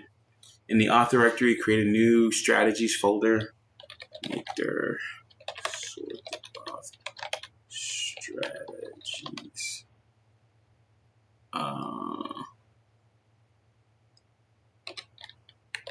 Code sort strategies. Local strategy.ts.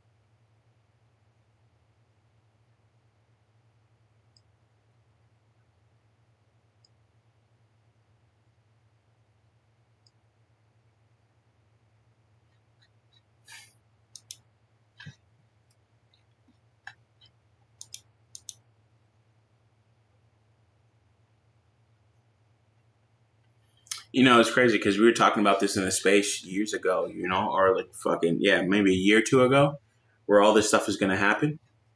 And then it's here. And I'm not surprised by it being here, but going through it while you're here, man. Had a coworker quit the job the other day, and we were just talking about it. He's like, man, you know, he's like, hey, I'm just going to take a little time off, but you know, it was great meeting you and everything. And I only talked to him once ever, and just make an impression on people. And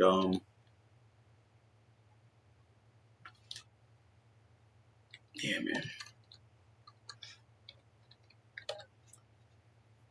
Excuse me, but let the industry tell it you're not good enough. But you talk to somebody for 30 minutes and they recognize who you are, what you do, and everything else.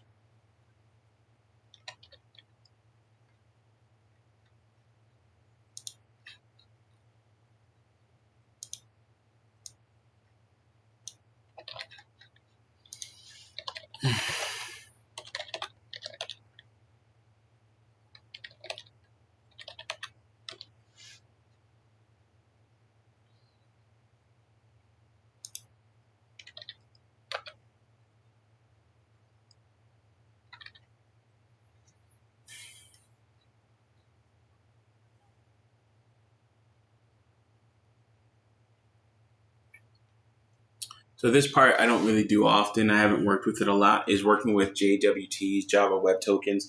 And it's just a way of passing authentication credentials from one spot to the next in somewhat of an encrypted format. or a cryptic format. And I forget. Yeah, that's the best I can say. But we can go through that a little bit. Now we create passport authentication strategy using JSON. I say JavaScript web tokens, JSON web tokens. This will return a JWT for logged users for use in subsequent calls to the protected API endpoint. So it's just a good way of passing information, saying, "Hey, listen, this thing has already been authenticated. You can pass this along, and then go from there." You can look up more about JWTs. It's well known, well documented, and they have things where you can actually decrypt the JWT, especially if you know like any secret phrase or something like that, or put it in a format that you can actually that's human readable. It just does it as one long ass string.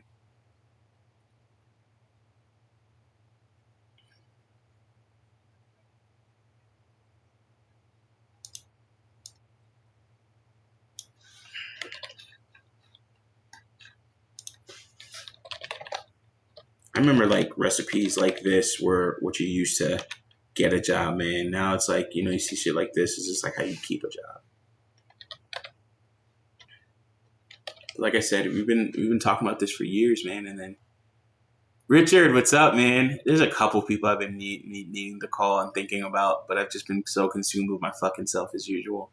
How's everything, man? How's the job situation going? We were talking about that a little bit here, but yeah, man. I hope everything's going good for you, bro.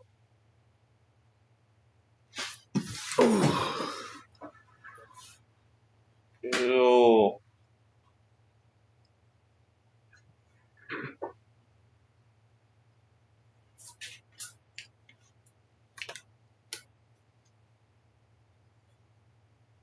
It's nasty. I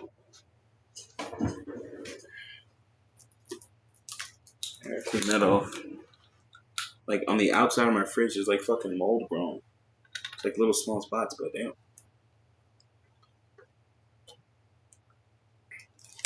Inside the fridge is perfectly fine though, but outside is pretty fucking nasty. I gotta get another fridge for the pond room, but that's a ways off. Creating local JWT guards. Local and JWT guards. These strategies we've created, we need to create guards. In auth directory, create guards folder. Okay. Make dir. And I'm sure I can find this on some GitHub and fork it, but I don't really want to do that. By the way, you don't really have to do all the stuff that I'm doing. You can like literally fork it, change a couple of things around, and that's it.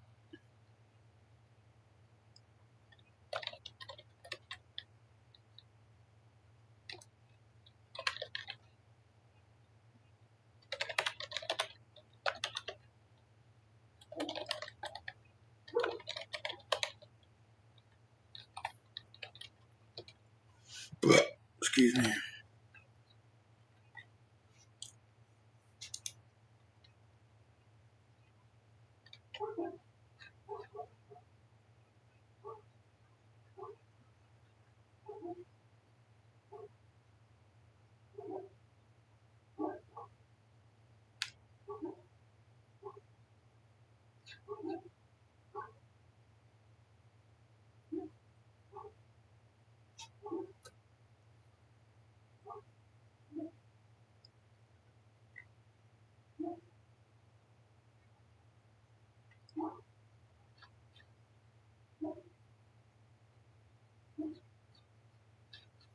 Oh, what's wrong?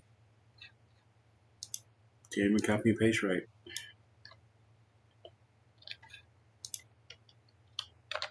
There we go.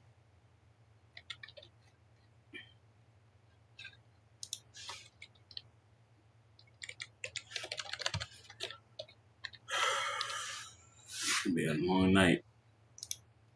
I had to fix another issue. I was talking about that earlier in the stream. Fix another issue. Created a shit ton fuckload of alerts. Almost crashed another fucking service. Or actually, fucked up another service to where we couldn't get any data in. Fix that though.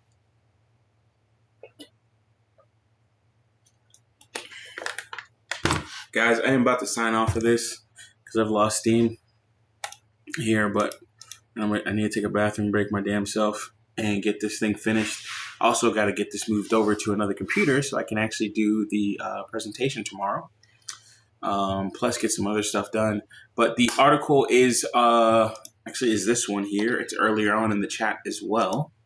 Go ahead and check it out. Check it out. Source. But we are pretty much just going off of this article and copy and pasting. I literally got this as a to-do, an evaluation to-do, and they have it. I mean, somebody's already done it 2 years ago. 2 fucking years ago.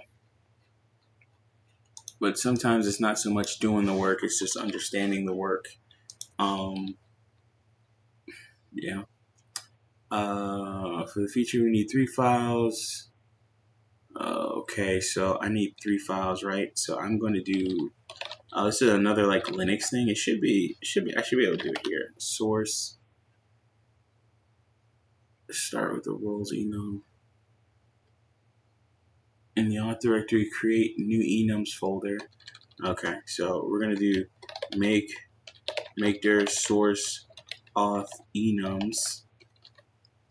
Enums. And then we're going to do touch to create all these files, and I kind of want to just do them one after the other.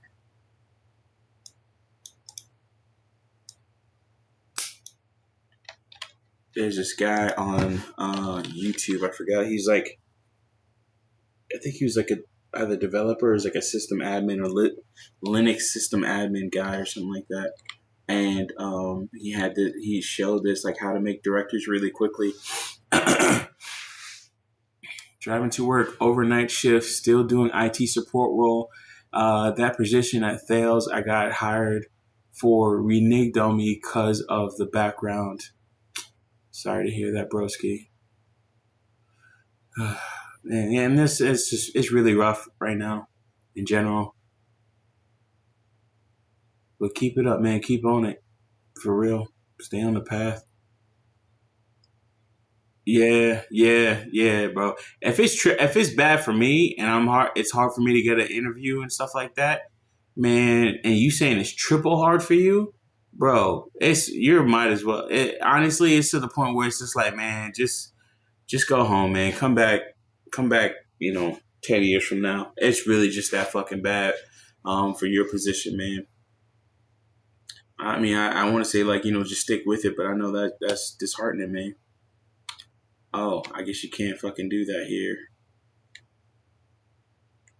What? Oh, shitty. I didn't create none of them. Wait. Maybe. No. All right. Yeah. Anyways, I guess I can't do that.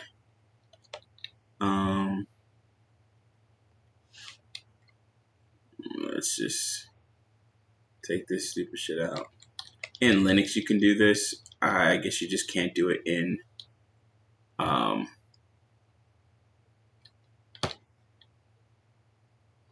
I guess you can't do it in what's it called?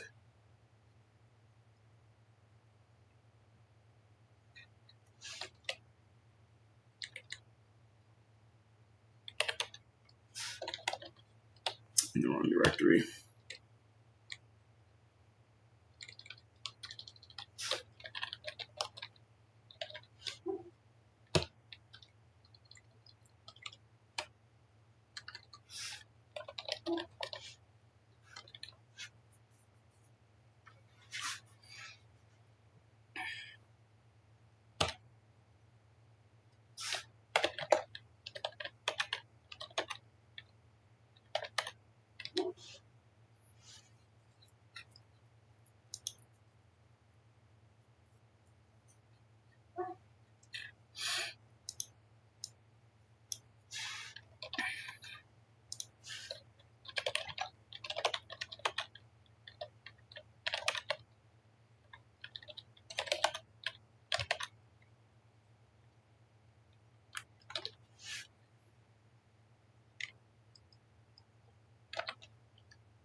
Okay.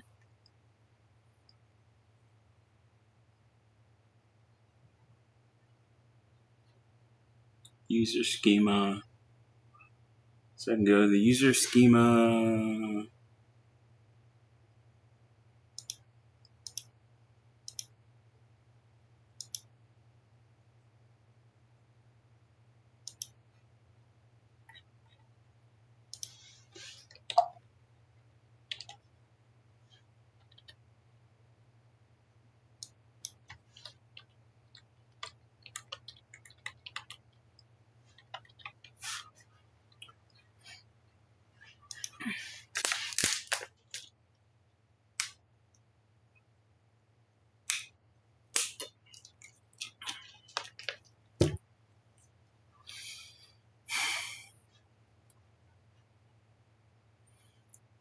Yeah, open source code. Yeah.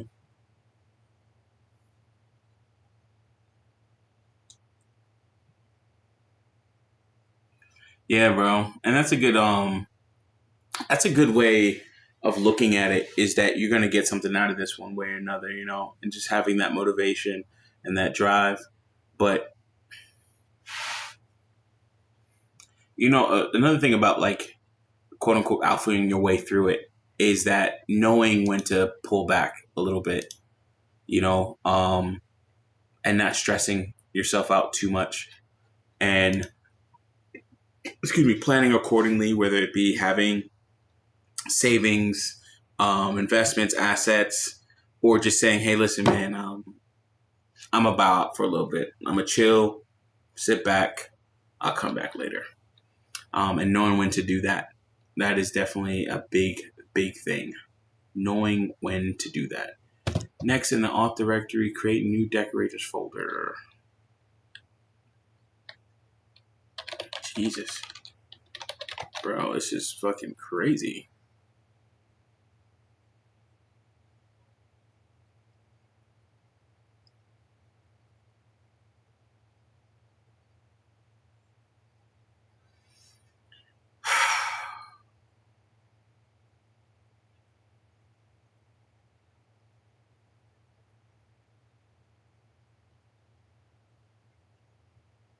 The crazy part about this is I'm going through this right now, and this is an absolute beast of a fucking application.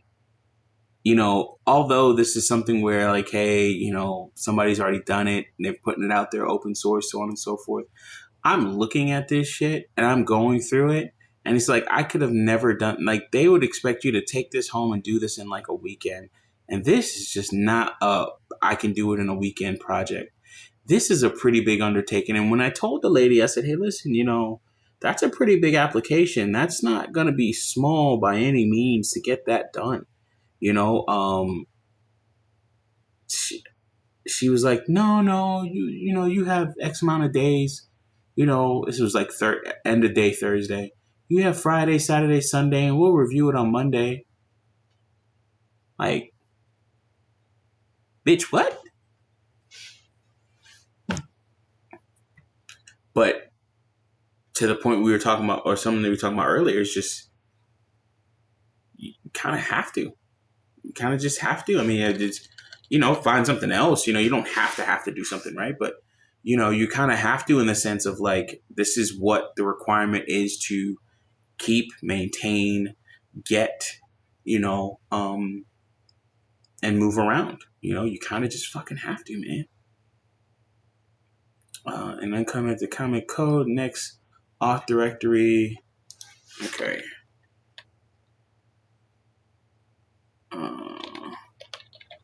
Make source auth decorators.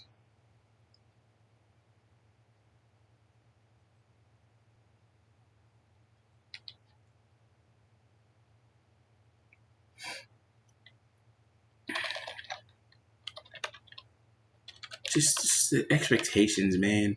The expectations, and I said this earlier about junior developers and stuff like that, raising the bar, but the expectations are really just too high for this market. They're just really like, and I guess that's the separation of the wheat from the chaff. I ain't the wheat. in this case. I'm just not, I guess. I don't fucking know, man. And that's also the other thing, as I said earlier, being able to, being able to know when to step back, being in that position to step back and cutting down your stress and everything. And I'm just looking at this, and this is some wild fucking shit, man.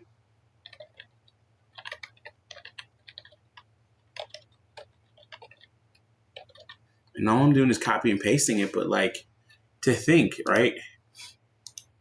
Say this was like a take-home assignment or something. Like, I don't know. This is not a take-home assignment. This is write a whole new application for you, in a sense. Like, I think some of these take-home assignments are, and the time frames you have for some of these take-home assignments are just,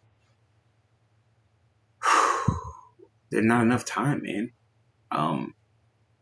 And I can accept maybe I'm not good enough. I can accept maybe I'm not good enough for certain things, but then you start to look at this shit. Who is good enough? If this is the case, right? And we talk about this in the space a lot in terms of dating and everything, but who is good enough to reach these fucking heights, these bars, these levels of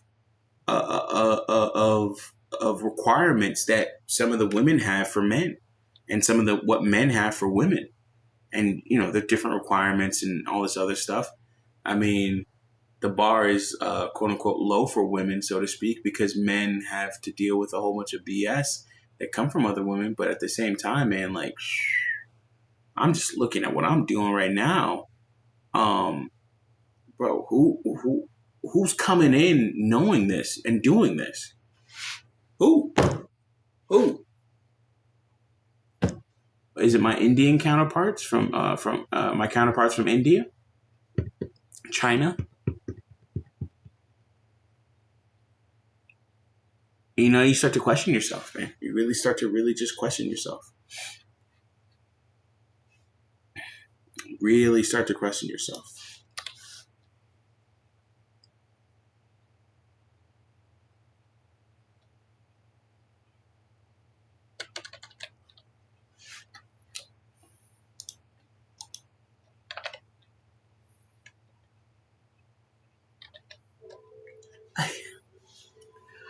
Oh man, this is a crazy fucking application. And they wanted this done I'm all about being reasonable about certain things and doing things a little bit at a time. There's no way you can expect to have somebody do things like this in a tight framework, working a job, living their life, and then devoting X amount of hours more just so they can get another job or get into another job. What does that say about hiring? That we would possibly put somebody through a task like this, no race, no higher end title, no extra benefits or bonuses.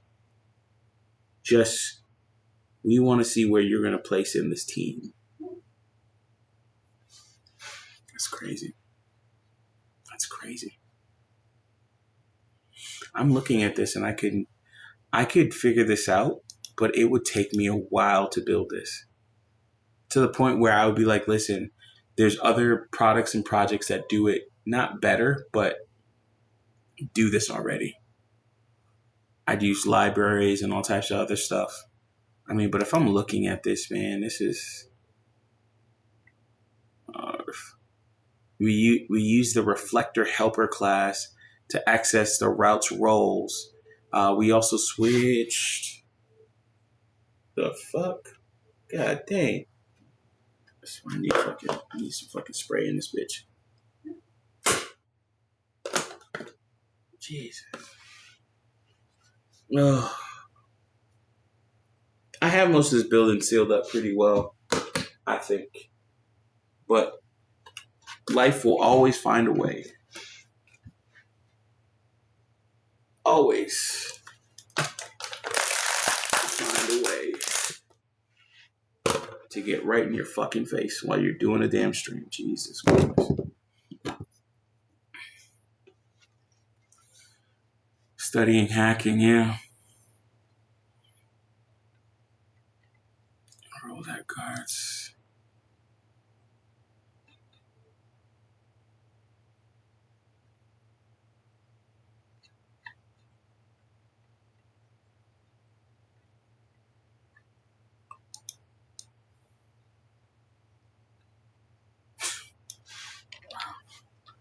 Our last step in this section is create the controller methods, open auth controller.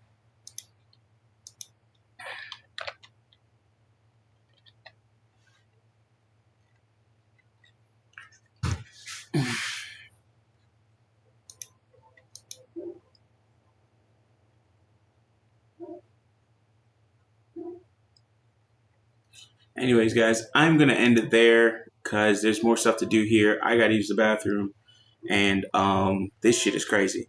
I'll put this on my GitHub eventually. Actually, let's see if we can get that done real quick here.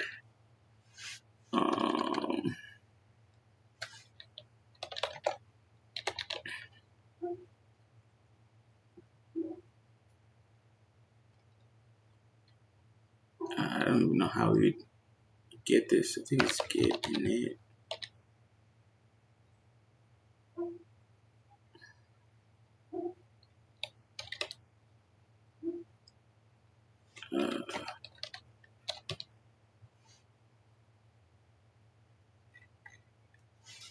Get.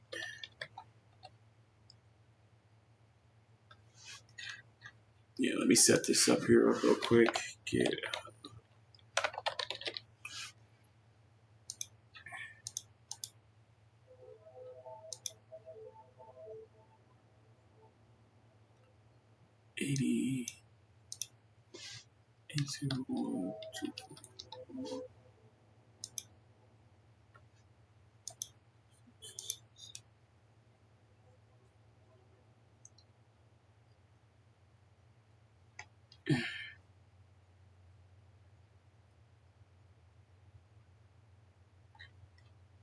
Yeah, Richard, I see you're doing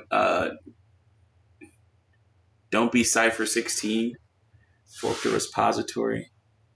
Ghost, the Ghost repository. I guess that's a part of your hacking stuff.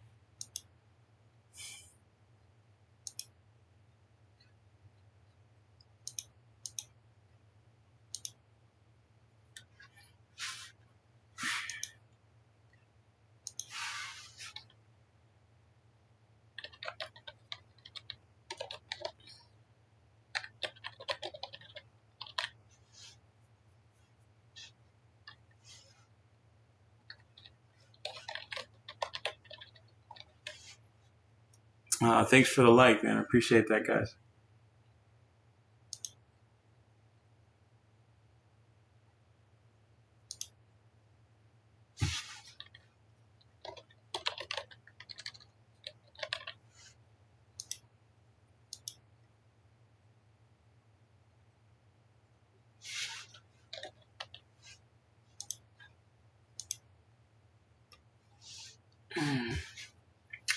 Okay.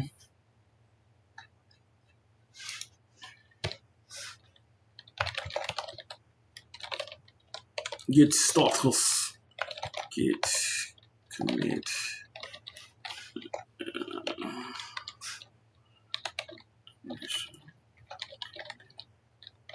Get push. All right. So get remote. Add name URL. So.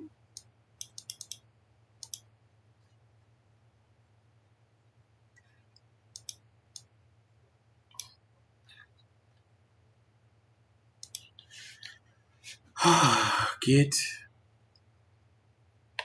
evaluation e-commerce TypeScript. Actually, let's just do that. I don't fucking feel like renaming this. That becomes a fucking problem. Settings. Let's rename this.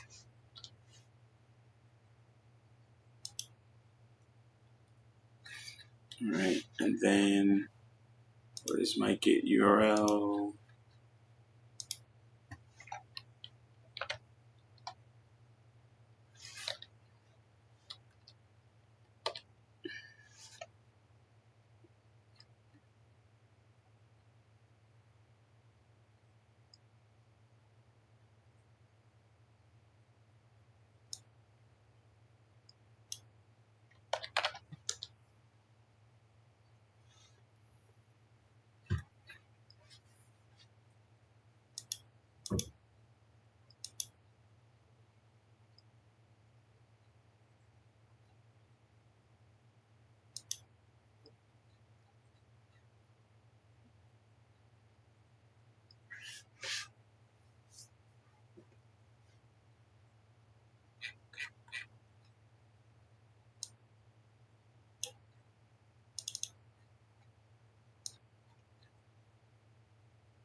There, I need a pull request. Pull request. Master name. Oh my god, I hate this shit. I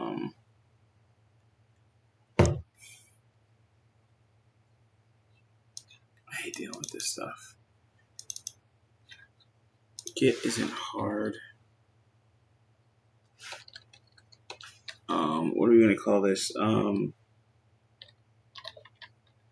Working. Not match any.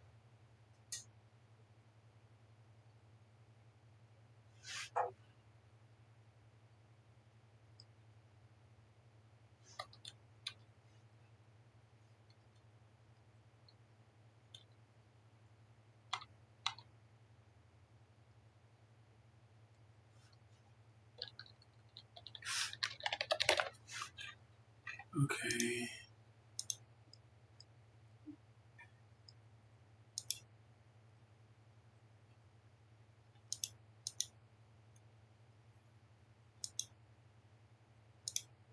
No branches.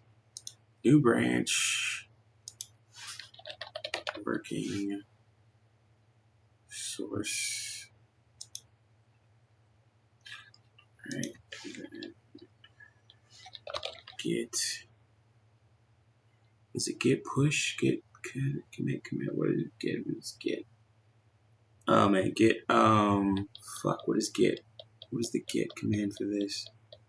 Oh, git fetch.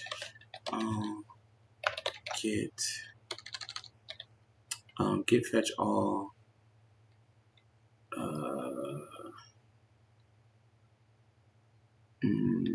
Git status. Git checkout. Wait. Okay, so git checkout. Working.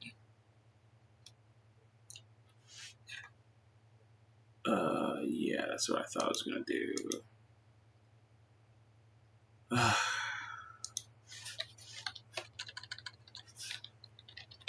Master.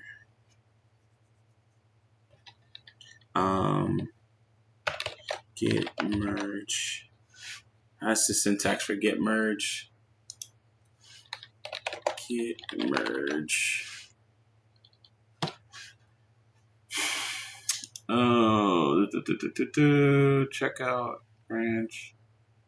Oh, what is git merge? Merge. System master. I forgot which comes first. This is what I'm talking about. Like, I've done this for a number of years, but you don't remember everything. But when you're working with like Git, for instance, and you're trying to do a merge, like which comes first? After test and merge hotfix, Git merge hotfix, right? Git checkout master and then merge hotfix. You can run test and merge the hotfix branch back into your master branch. All right. Oh, okay. All right. Cool.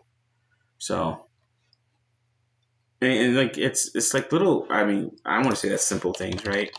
But for instance, like I can do get checkout working, get merge master into working,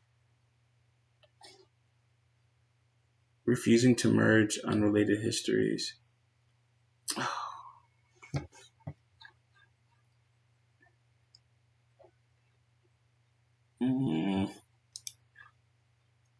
I think the problem is I have a protected branch name in master default branch.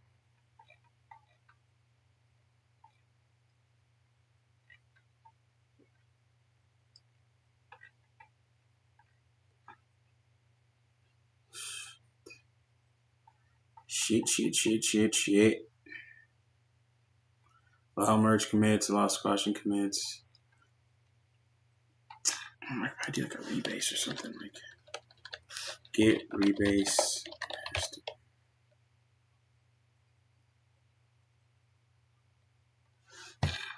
Let's see what that does, because that could be devastating.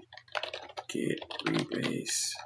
No, I just want to merge. Ah, man.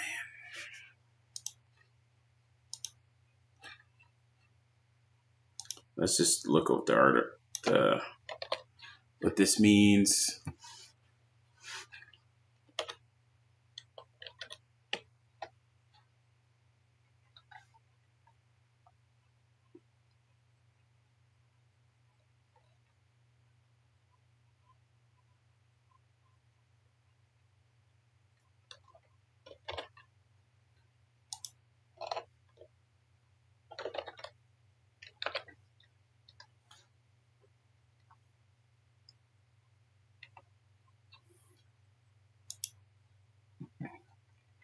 All right, get pull origin, allow unrelated histories. All right, I think you committed in a remote repository. When you pull, this error happens. Use this command. All right, cool. Let's just put this in another window.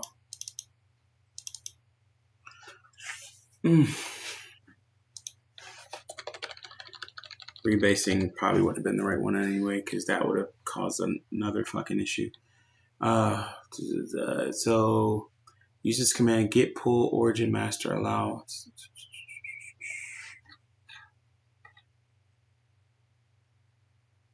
What's the starting point for this?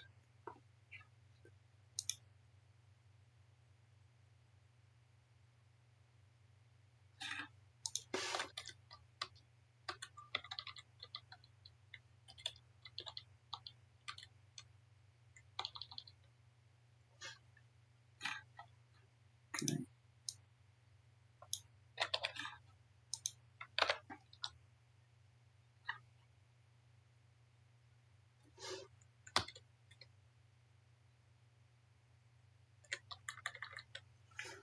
This is what you do: get origin master.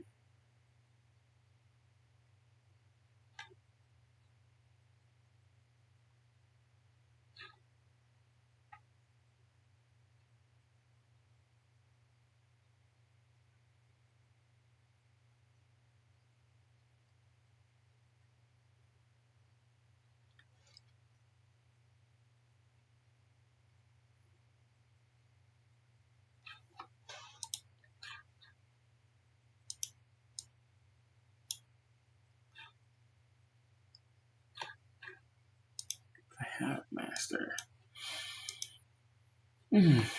Okay, so we have a master branch.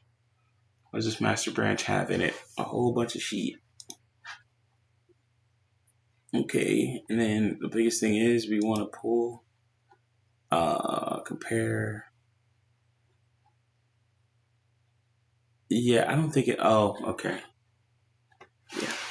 All right, get checkout master.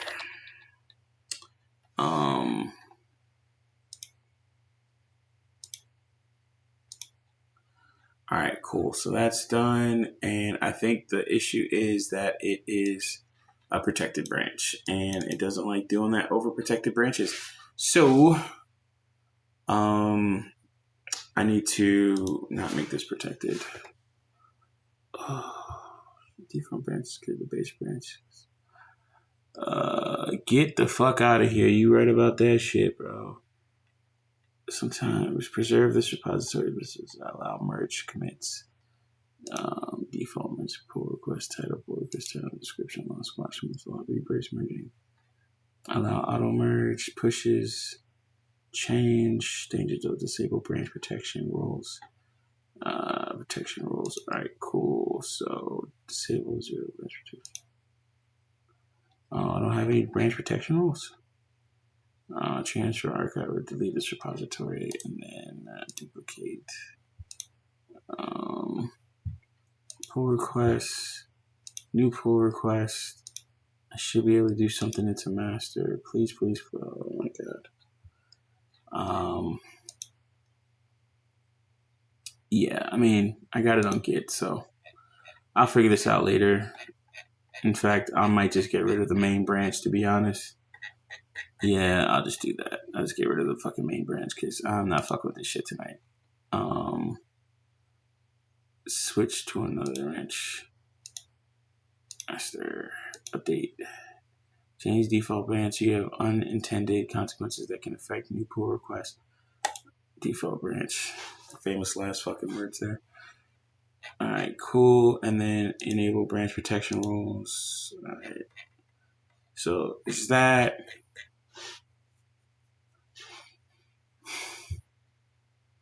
I'm not saying I'm the best catcher or anything like that when it comes to like an employee or anything. And usually people say that before they say they are the best catch. But knowing Git and some of the other shit that goes on with it, just so you can get shit working, is, I won't say a job in and of itself, because it technically is. That's like your DevOps and stuff. Your DevOps get into that. But it is not like you can hose a lot of shit. Excuse me, by not knowing Git. By not knowing Git.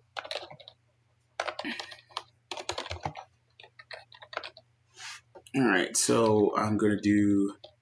I think it's get branch delete working.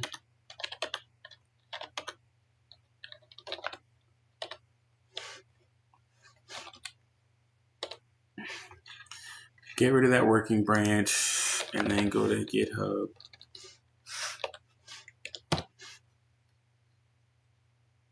Dish-go evaluation e-commerce. And I want to, like, going through stuff like this, man, like, all right, cool. Now I've deleted it locally. I need to get rid of it on the repo. So that's pretty easy, of course, right? But it's like doing cleanup. I remember I was working a project and I had to go through and, start doing cleanup and getting rid of old branches that have already been merged. There was no need to keep them around, but nobody would do the cleanup or anything like that. So as a bit of a lead, I had to go through and clean up those branches and get rid of them. And do that as a part of the release. The release cycle, I think they released every 2 weeks or something.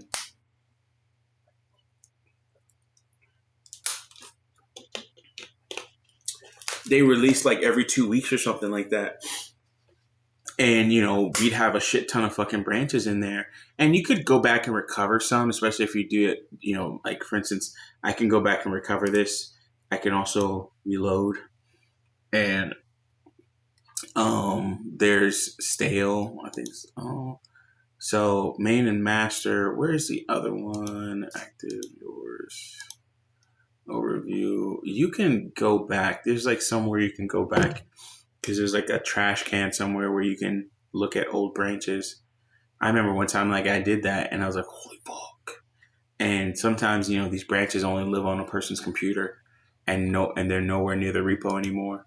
once you've done that deleting. So I've had that happen before too. But main had recent 16 minutes recent pushes. What? Fuck that. Get rid of that shit.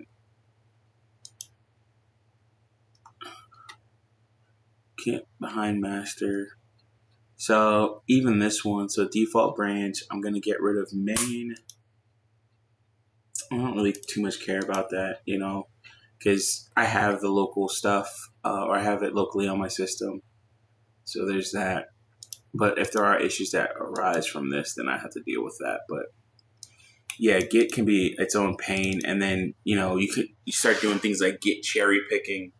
So you can cherry pick commits. So you could pull a commit, a piece of code out, or actually commit etiquette even. Not doing big, huge commits unless it's the first initial commit.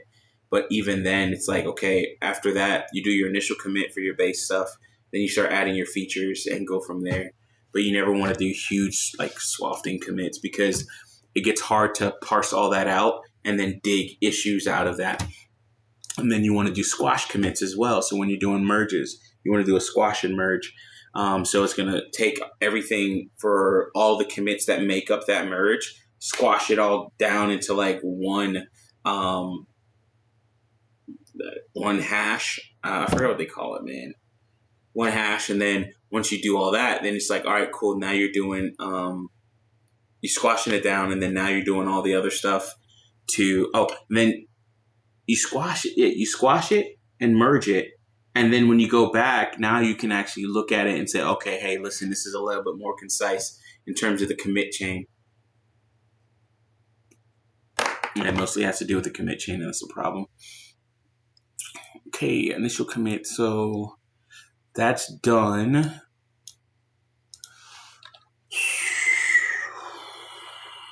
Oh my God, git status.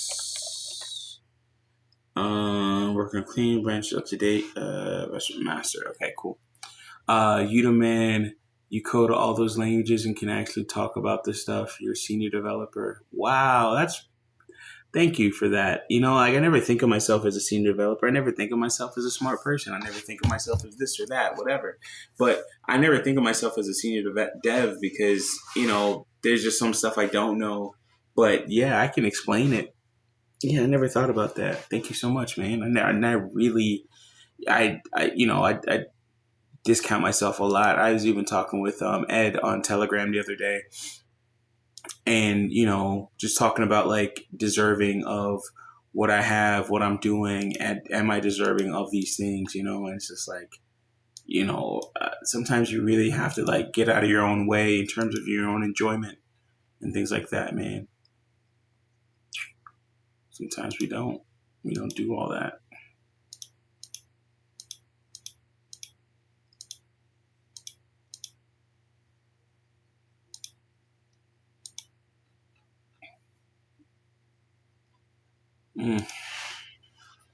I know I'm supposed to leave already.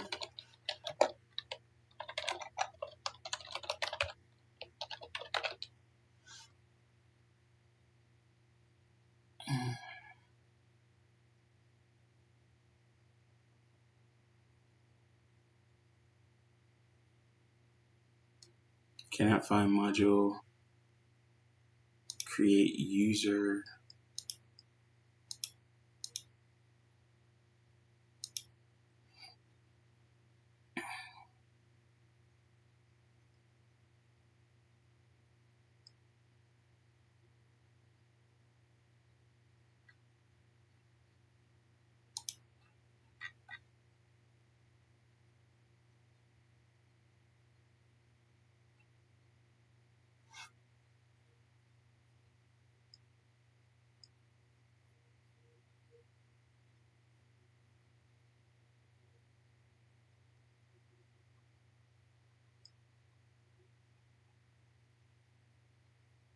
Oh, it's looking for .dtl.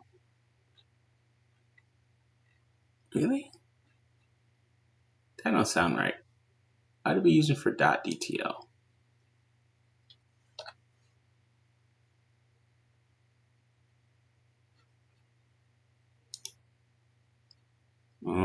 No, that's right. Jesus, come on. Get out of my face.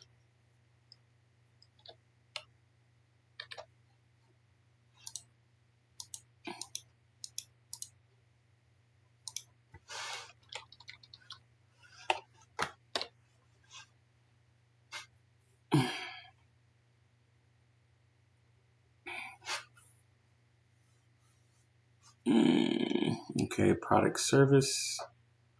Product service. Where's this file again? Source product service. Okay, source product service. That's another thing about doing IT and doing coding, man. Like, you never want to stop. Like, I literally have to fucking pee. And thankfully I have a strong bladder. But, you know, it's just like, you don't want to leave it. Like, you just like, I have to like keep on going. Like, it's just one more thing, man. Just like one more thing I got to look at. And this was an issue that we found earlier. Okay, so product model. Oh, fine by. Okay, so, okay. This does not exist. Okay, so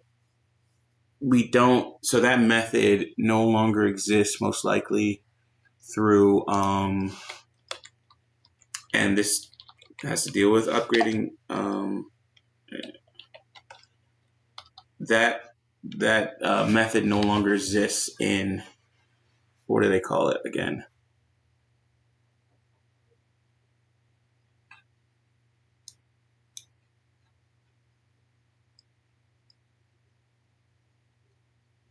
Yeah, that method no longer exists in Mongoose.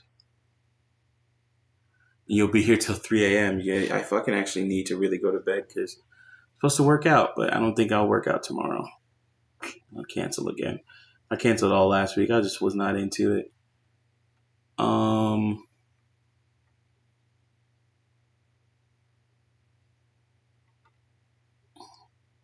wow, there's a lot of stuff too. Jesus.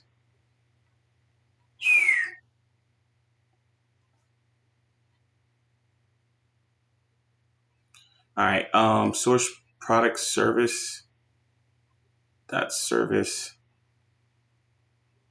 And get product is declared here.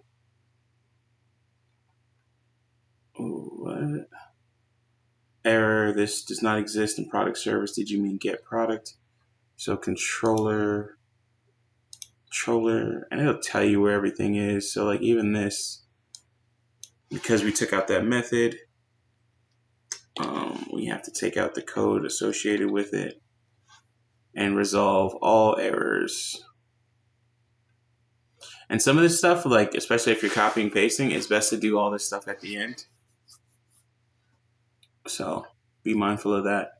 So like even for the auth service, like, so if I go to source app controller,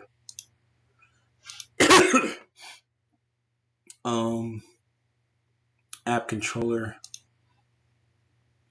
some of this stuff isn't finished yet.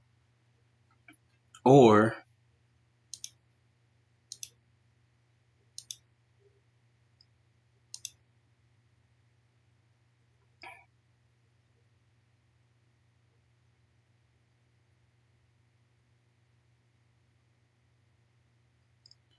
yeah, so and then some of the stuff is never perfect either. So there's also that, because you can like look at this and you could tell that some of the things are off. JWT. Yeah. In fact, let me do this. JWT dot.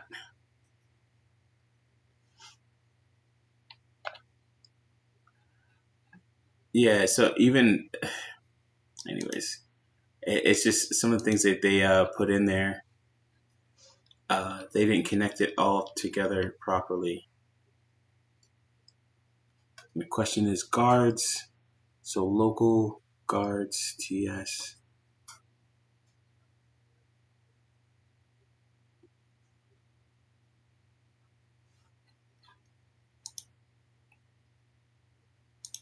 But you can only complain so much since you copied and pasted it. But yeah, some of these things are just you can't find it because they gave you the wrong thing to copy and paste. You just have to wonder, like, hey, did you even check this stuff before you put it out there? Anyways, that's it for me for right now. I am going to take a break and then hit this up again in the morning. Talk to y'all later. Peace. Appreciate you so much. Thank you for listening to my rambles. Hopefully you guys learned one or two things from all of this. Talk to you later. Peace. Love you. Goodbye. Busy Ran. Appreciate you as always. BGS, MGTOW, Universe, Richard Dixon, Elijah, brother. Thank you for coming through. What else did I miss? Akateki, I know you're not here, but hey, appreciate you all the same. Lion of MGTOW, appreciate you, brother. Miriam, I hope you learned something from this. Volcanus, appreciate you too as well, man. And what you do for the space in general. Hermes, OX Hermes, appreciate you, brother. Andre M, Grab Second Gear, Eddie, Ballpoint, appreciate you all. Thank you guys so much for joining, and wish you all the best. I mean, this shit rough, baby. This shit is rough. Peace.